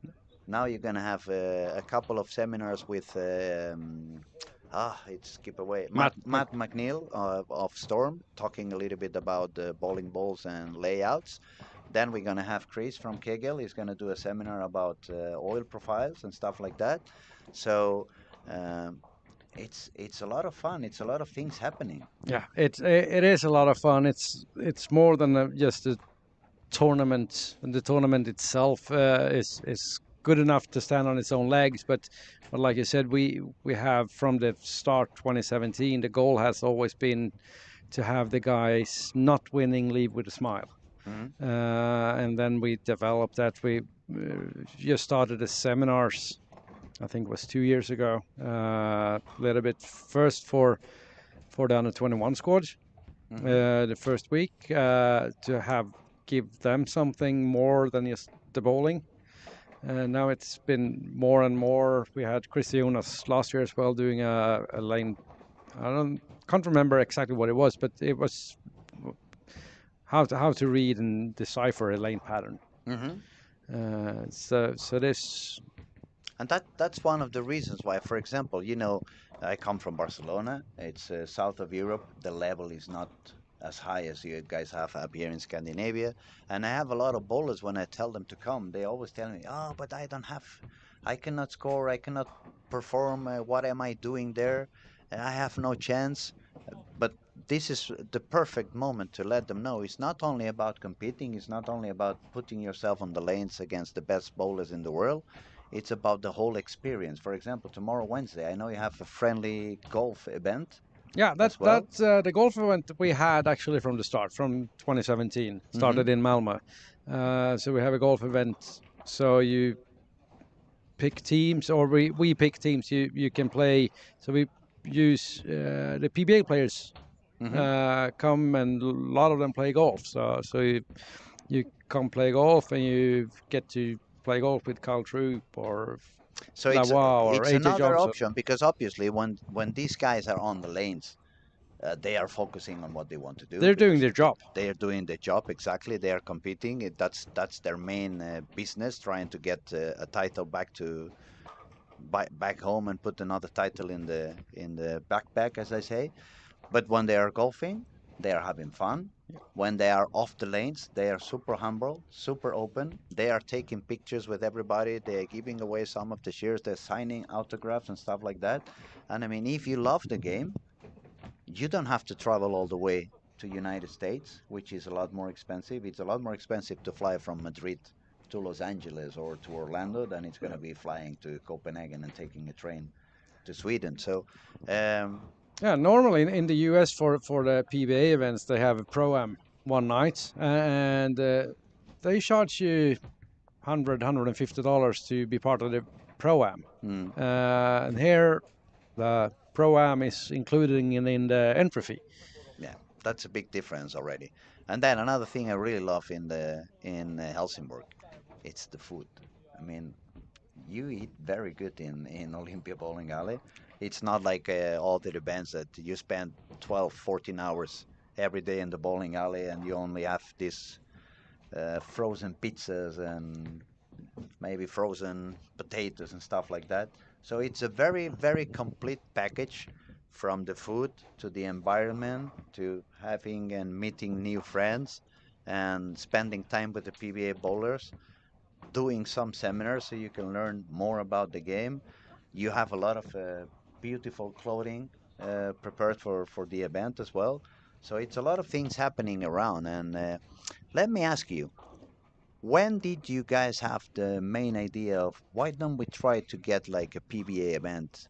Why don't we do something really big that it's going to involve a lot of people? How did that happen? How did that idea pop up? Yeah, the story behind the tournament, it started in 2016. It was me and a guy named Hampus Torstensson. I own a bowling center up north in Sweden, and he owned a bowling center just outside of Gothenburg. Okay.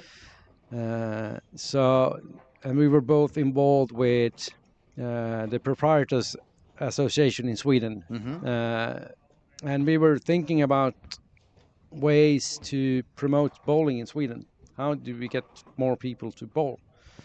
And we just one night after a board meeting, we sat down at a hotel having dinner and thought, well, the best way to promote bowling is to get the best bowlers in the world to Sweden. Makes a lot of sense. So that's where the idea started to take shape.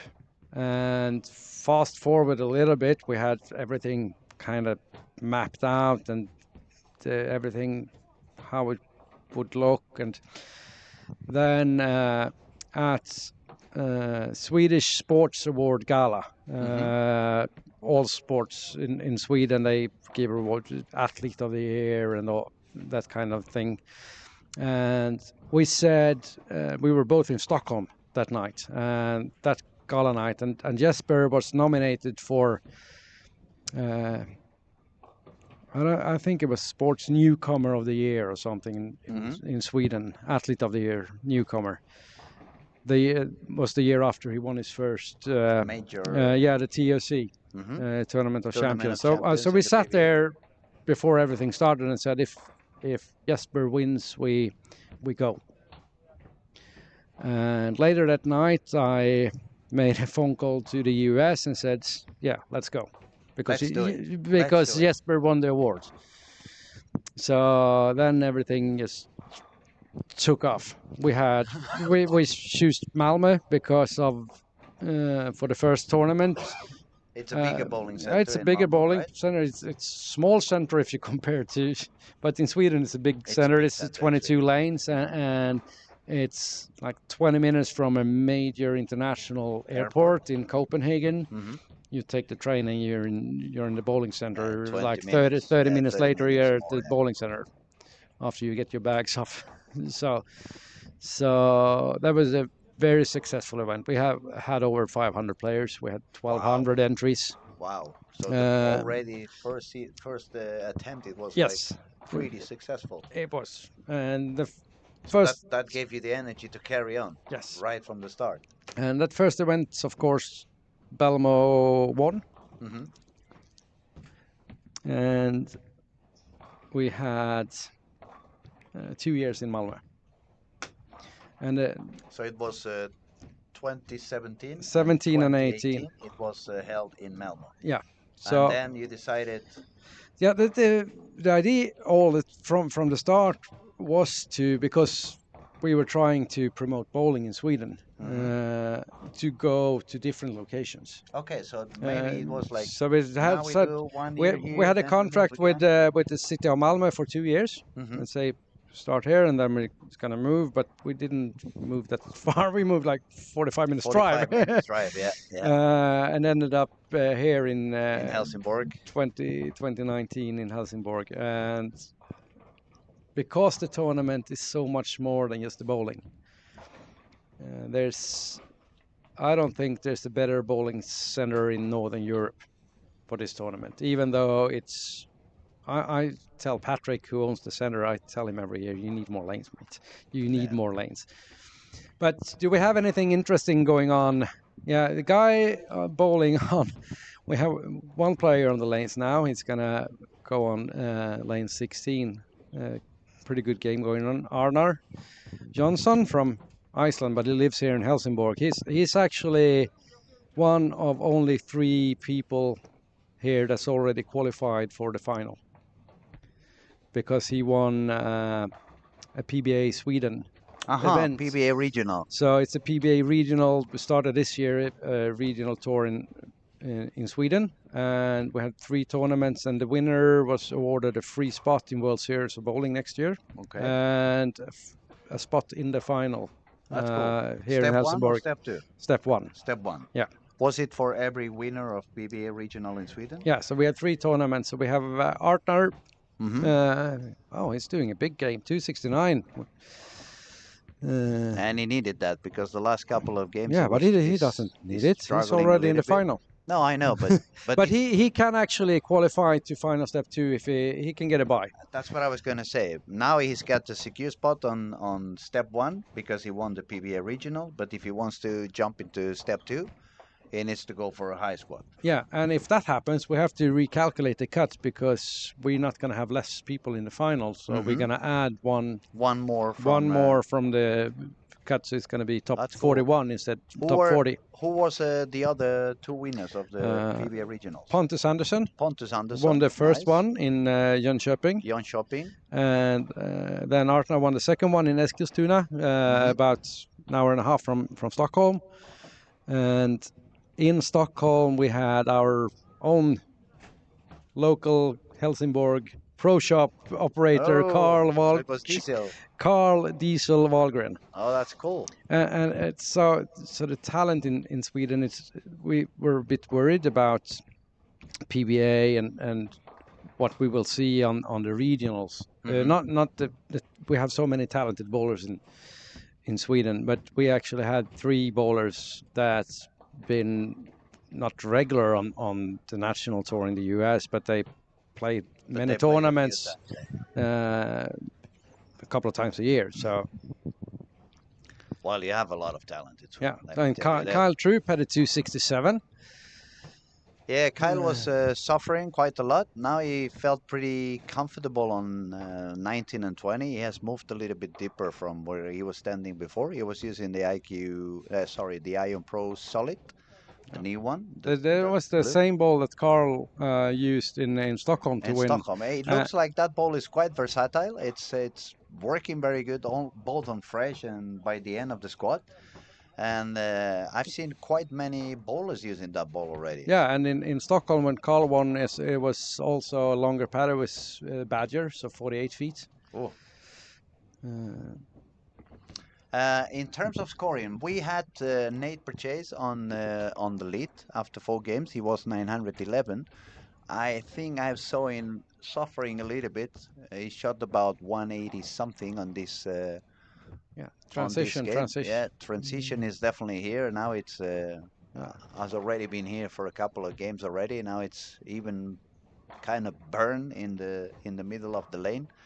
We could see that especially on Emma and Ottilia. They were suffering a lot. Their ball was hooking really, really early on game 4 and I guess 5 was the same. It's hard for them to move a little bit deeper. Yeah, Nora can move deep, and she definitely got this ball speed to tackle this. Nora's got the speeds, got the power. She just wasn't lucky on lane 1 and 2 on game 4. She went down to 150, couple of bad splits and 180, 190 now. Yeah, it's not as high scoring as it was on the previous squad. I think probably Arner is going to go back into the lead of this squad. As soon as everyone's done with the game, we're going to refresh and see what goes on. But yeah, he's 121 over Arner after 5 games.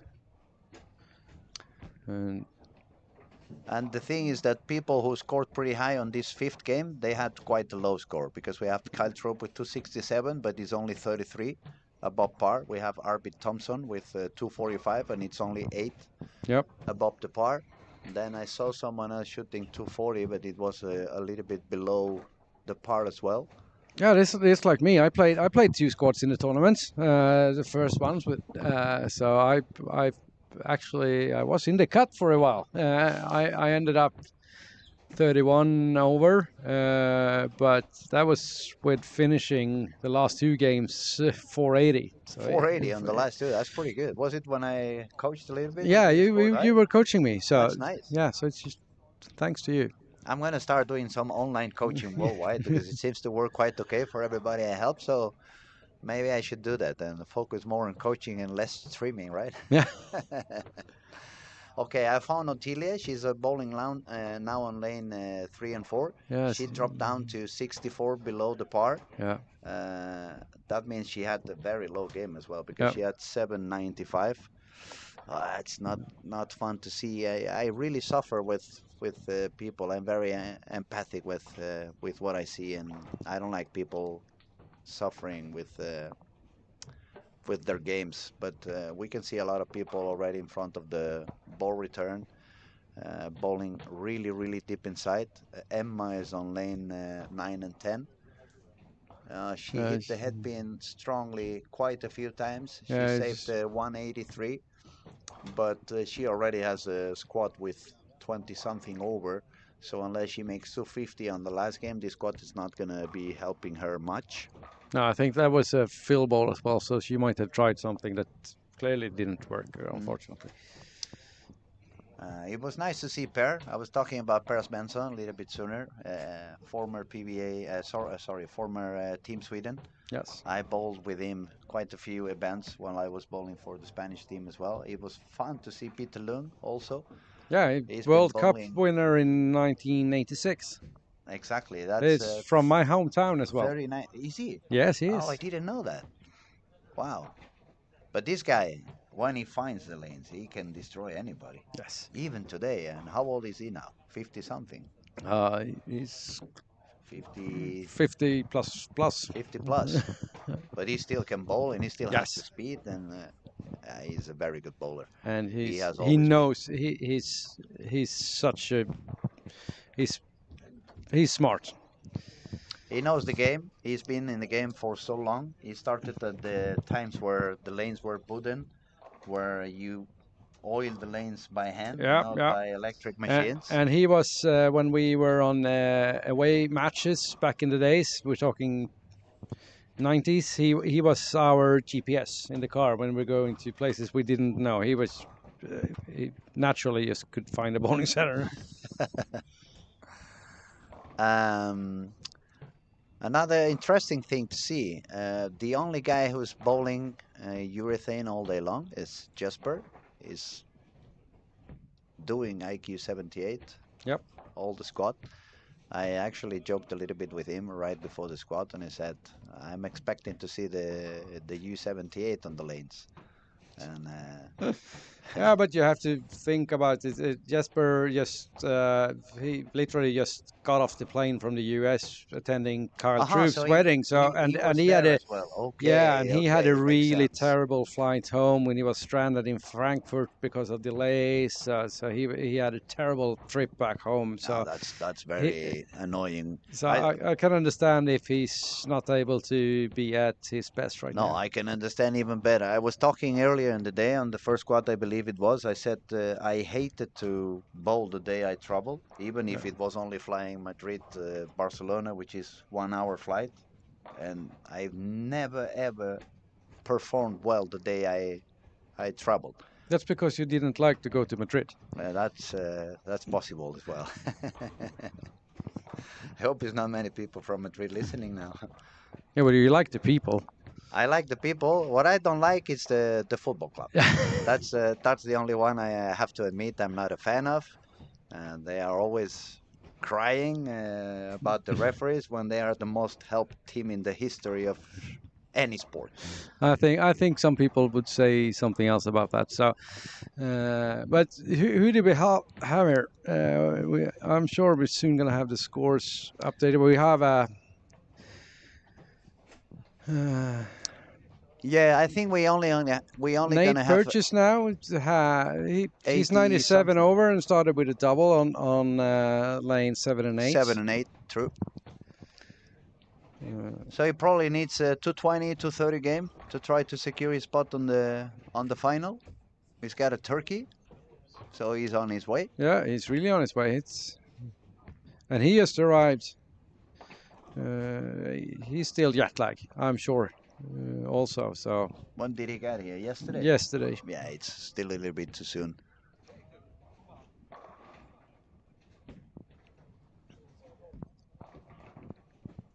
Oh. Oh. Arsenal just got a double in the 5. I think he's really just gonna try to chase that by for Sunday, having a little sleep in.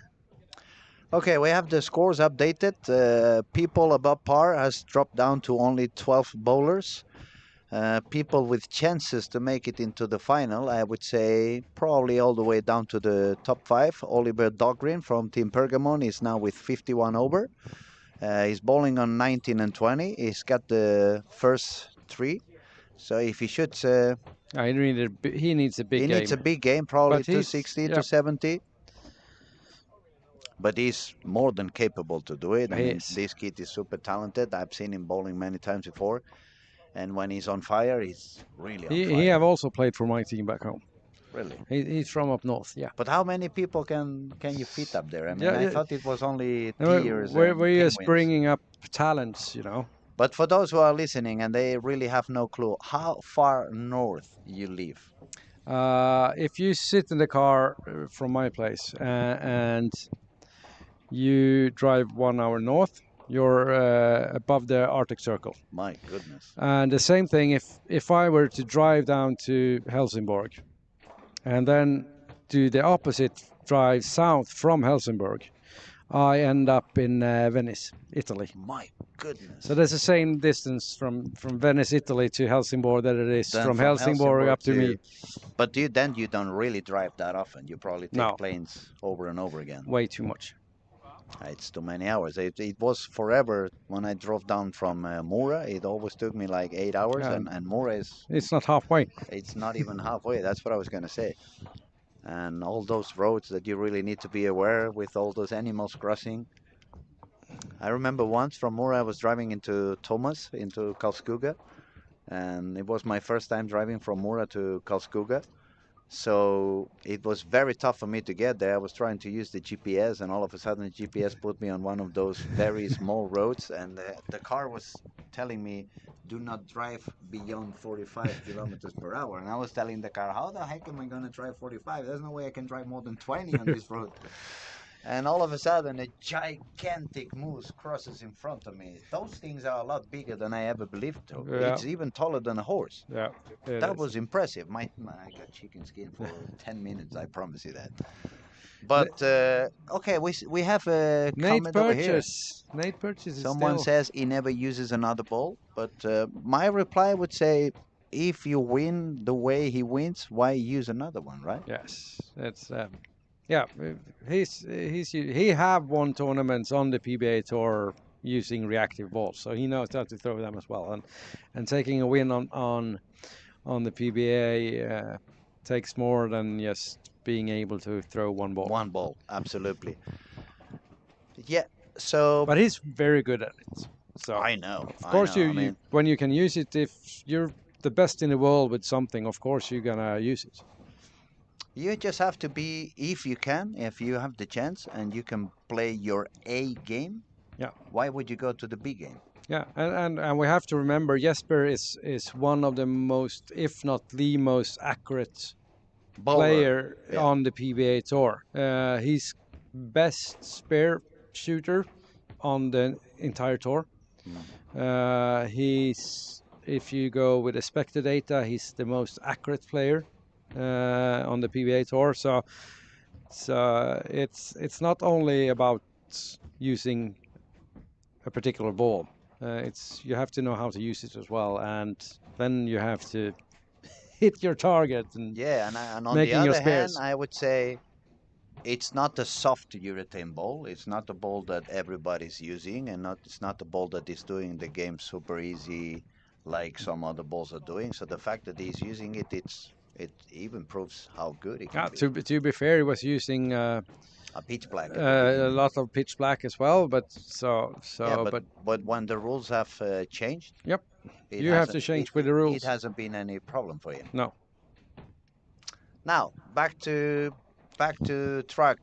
The guy from France, Gregory Rios, he's a very, very well bowler with urethane. For a fact, I've seen him many times in the south of Europe. Yep. He's super good with urethane, and I'm quite pleased to see he's doing quite okay now that he has to do reactive and bowl a lot deeper on the lane. Yeah, he's on 9 and 10. He's unfortunately now just a spare and two splits. Couple of splits. And we see that a lot out here, especially in game 5 and 6. It starts the miss room is just disappeared all. There's no hold on the lanes. If you miss if you just grip the ball, tiny bit, you can hit your mark. You can have the correct speed, but it's right on the nose. On the other hand, Nate Purchase, who just shot 186, yeah, he's it's just 97 over, but front five. So trying to secure his spot on Sunday. At the moment, every single strike he can add to this front five he has, it's going to push him closer and closer to step 2. Yes, definitely. He just need a couple of more strikes and then make sure he makes his spare, and he's gonna be there already, I think. I would say the same. I predicted a little bit higher cut at the beginning of the week, but as the days goes on, I'm getting more and more tempted to lower down my expectations a little bit. Yeah, but there's always going to be there's more squads left than we have played. Yeah, that's true. The number of international players still coming in are pretty high, so we're going to see stronger squads in terms of players for the next days. So the cut is super hard to predict. We can expect also that many of the bowlers that yet have not found a way to perform due to the talent they have at some point. I mean, players like Kyle Trupp at the moment. We have seen another few PBA guys like didn't do that well, like AJ hasn't found his spot yet, but also a few of the locals like Carl Eklund and some other of the young guys in Team Sweden. All these guys have the talent to bowl 1400 at any moment when they feel kind of inspired and they find a little bit more of a comfortable spot in the room. So it's so many of them that it could actually end up being at 150 Yeah, over and, as and well. we have to consider this. There's 377 players. Of course, everybody in the field are not able to shoot 1400, especially on these conditions. But there's still going to be 1,000 entries, and the lanes are hard, really hard. But it's not the hardest, the trickiest lanes we had, because on the first tournament in Malmö we had 1,200 entries, 500 players. Belmont was there, Kyle was there. It was a really strong field. Best players in Europe, best in US, and the cut was 80 over. 80 over, my God, that was, And that was no even one, tougher. no one shot 1400. My goodness. So it was a more demanding. Yes. And A lot still, more. you managed to bring even more people back on the years to come. Yeah, it's been the same every time. You can't have very demanding patterns every time, because you have to change. But when you do, for me, average or slightly above average bowler, I enjoy this a lot. Really fun to play when you get a puzzle in front of you that you have to solve. Absolutely. And I would have loved to play a few more squads, but they're just full. There's full, there's no more room. And also, you are quite busy taking care of a lot of things. Now back to Nate. He's got the front seven he already. got the front seven. We soon have to get a camera out there and see if it's going to be the tournament's first 300 game. For sure, he's gonna. If he makes one more, it's almost. We could say it's getting 1 foot, at least 1 foot onto step 2. Yep. If he puts 1 or 2 more. Definitely. Now the question is he gonna manage to score high enough to become the new leader of the event? Oh, got the potential, but he need a big game. Well, leader is 175 over. Yeah. Let's say he makes 279 instead of 300. Yep. That would put him on 176 over. Yep. So he can have one line spare. He still have the opportunity. And the thing is, how many people are watching that are gonna play a squad and watch what Nate is doing? What maybe look at what balls he's using, where he put the ball down the lane, where it breaks, to see. Even if you don't play the same, you can still get a lot of information from watching what the most successful players are doing. Yeah, just try to learn what is he doing, what type of ball is he using. Is it a very strong cover? Is it a very weak cover? Is it a strong core? Is it a weaker core? Is he trying to go a little bit more forward? Is he trying to spin the ball a little bit more so the ball retains more energy for the back of the lane? Even if he's a two-hander, you can learn a lot if you're playing with one hand and your thumb in. But you just observe. That's what you do if you feel when you don't have a clue. You go and watch the squad leader. What's the squad leader doing, and how can I translate that to my type of game? Yeah, absolutely. And to get free advice. Now let's see. So he's pretty far left. Pretty far left. He was pretty firm from the beginning, so I'm guessing it's the same. So looks like he's looks around strong, 20, 25, 26 at the arrows. Throwing straight and hard. Straight and hard, definitely. Not easy to control, but these guys are very good. Yeah. The French guy has got 2 open frames, no doubles. So that's it's gonna make his unfortunately yeah, it's it's not gonna gonna make make it. his life a little bit harder. Then we have Arner with a couple of open frames and a couple of doubles, but the open frames are quite low. It's 5, 7, 7, and 6. Yeah, I think he's gonna need another try if he wants to get a bye. Otherwise, he's gonna have to stick with his PBA regional. Yeah, so now I think he's just the last two frames. He's just gonna start trying things and testing because the score doesn't really matter for him unless he makes a bye. So he got a chance to experiment a bit. I agree. Now we have to focus on Nate. I think it's the best idea. Yeah, Nate Purchase. It's his first time in Sweden. Never played this event before. So we're just gonna make the screen a little bit bigger for us to see. We're gonna stop paying attention to the rest of the cameras for a moment because we have a potential new leader if he keeps striking. And Nate is on 7 and 8. For those of you watching some other lanes and want to watch Nate, to see if he can afford 9 spare, but he got to strike the rest.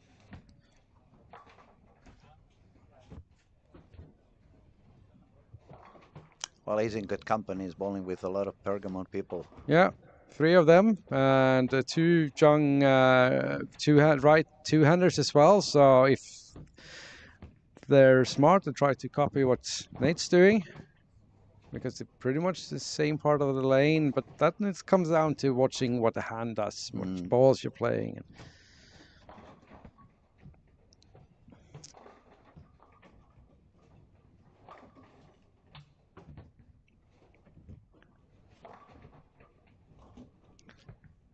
So only we're on this stream on 5 to 8. We have Sweden, Netherlands, Greece, US. We have only on this pair. we This have stream quite at all. many countries participating. How Yeah, many countries? 26 different countries. 26 different Or countries. 26 different federations. It depends on how you count it. Yeah, I understand. But that's a lot. I mean, Yes. we have. I had been at some European Championships with less Yes. federations participating. Okay, there goes Nate's on lane 8. He's running around 26, 27. Oh, 10 pin. 10 pin. Messenger. That's a good shot.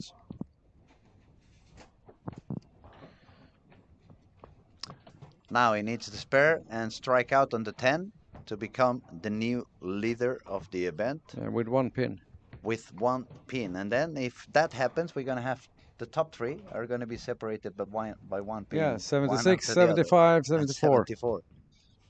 That was a song back in the 90s. Yeah, yeah. 74, 75, yeah. That's my DJ side of the brain acting.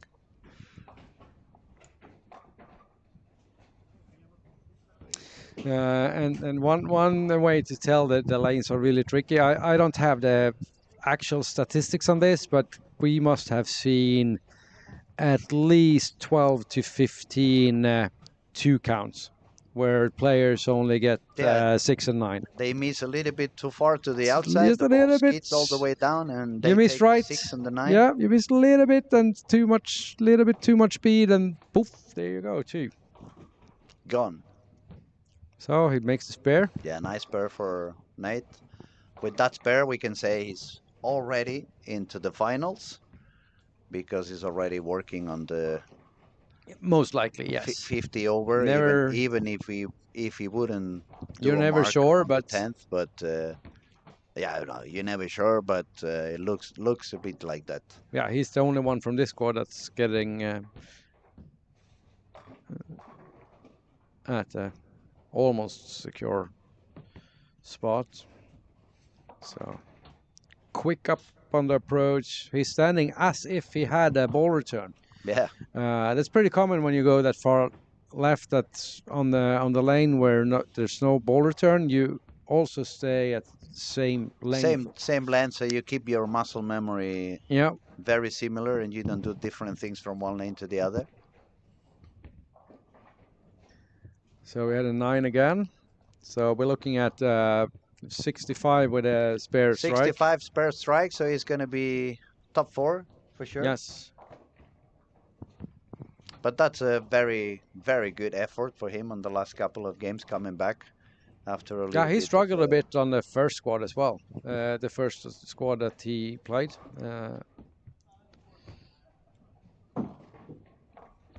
Someone is not so happy outside the room. So we have 65 puts. Oh, it's tight there on the. Yeah, Spots 67 three. is Sean Reich on 3rd position. And Dario 66 is Stein. Dario.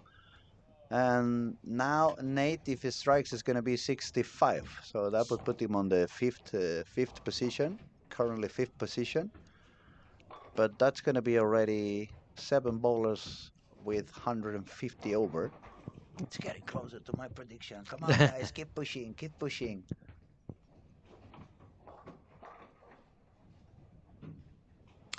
Now, for the people watching, tomorrow we have 2 squads. Yes. 10 o'clock in the morning, it's number 1 squad. 10 o'clock in the morning and 2 o'clock in the afternoon. And 2 o'clock in the afternoon. And we will be, again, back online. We will be showing everything live on our YouTube channel. For those who are listening, don't forget I think we to should subscribe. answer. We got a question from Linda Arda about the dress code. It is a national title event on the PBA, but we are also in Sweden, and we have to abide the rules that are in the country we're in as well. And the dress code in Sweden is that you can wear shorts or skirts, no matter your gender, unless we have also a little bit twist on the rule. Come TV, if you make the TV final, you have to wear trousers. Longer trousers. So it doesn't apply during qualifying and during the regular finals, but only when you get into the TV show. Yeah, and the same thing we have like a PBA regional rules with the bowling balls. You're allowed to use balls that are older than 2 years. You're allowed to use plugged balls. The only PBA ball-specific rule we have is the urethane rule with 78G. 78 hardness.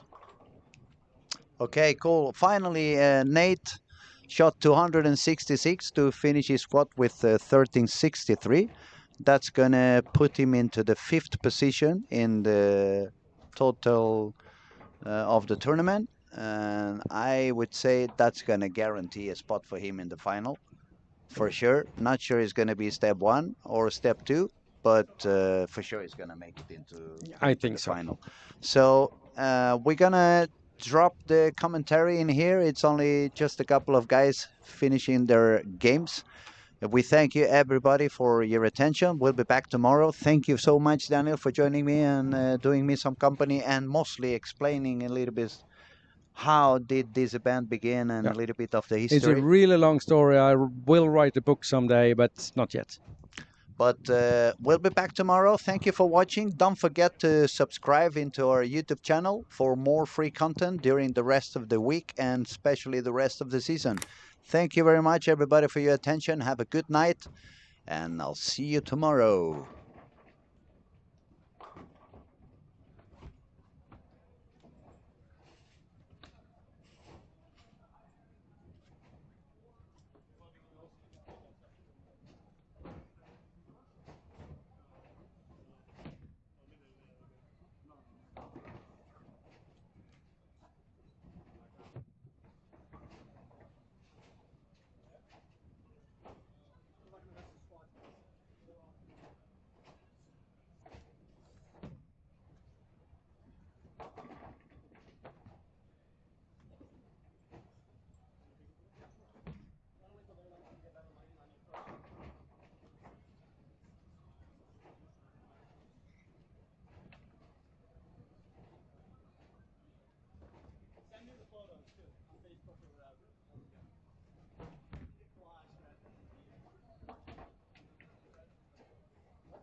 this real quick? Sorry, bro. Alex. I think it might.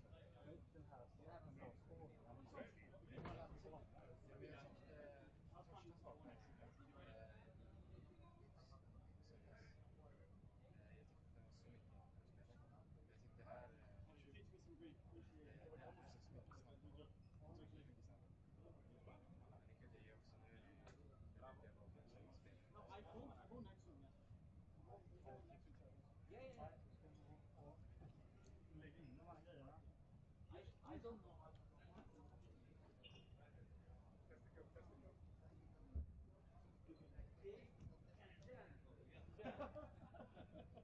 Yesterday I was laughing.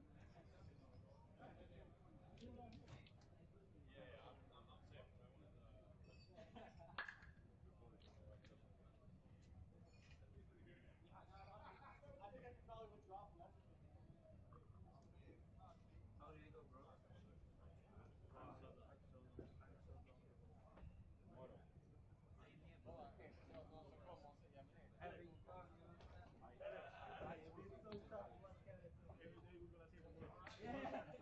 Tomorrow we have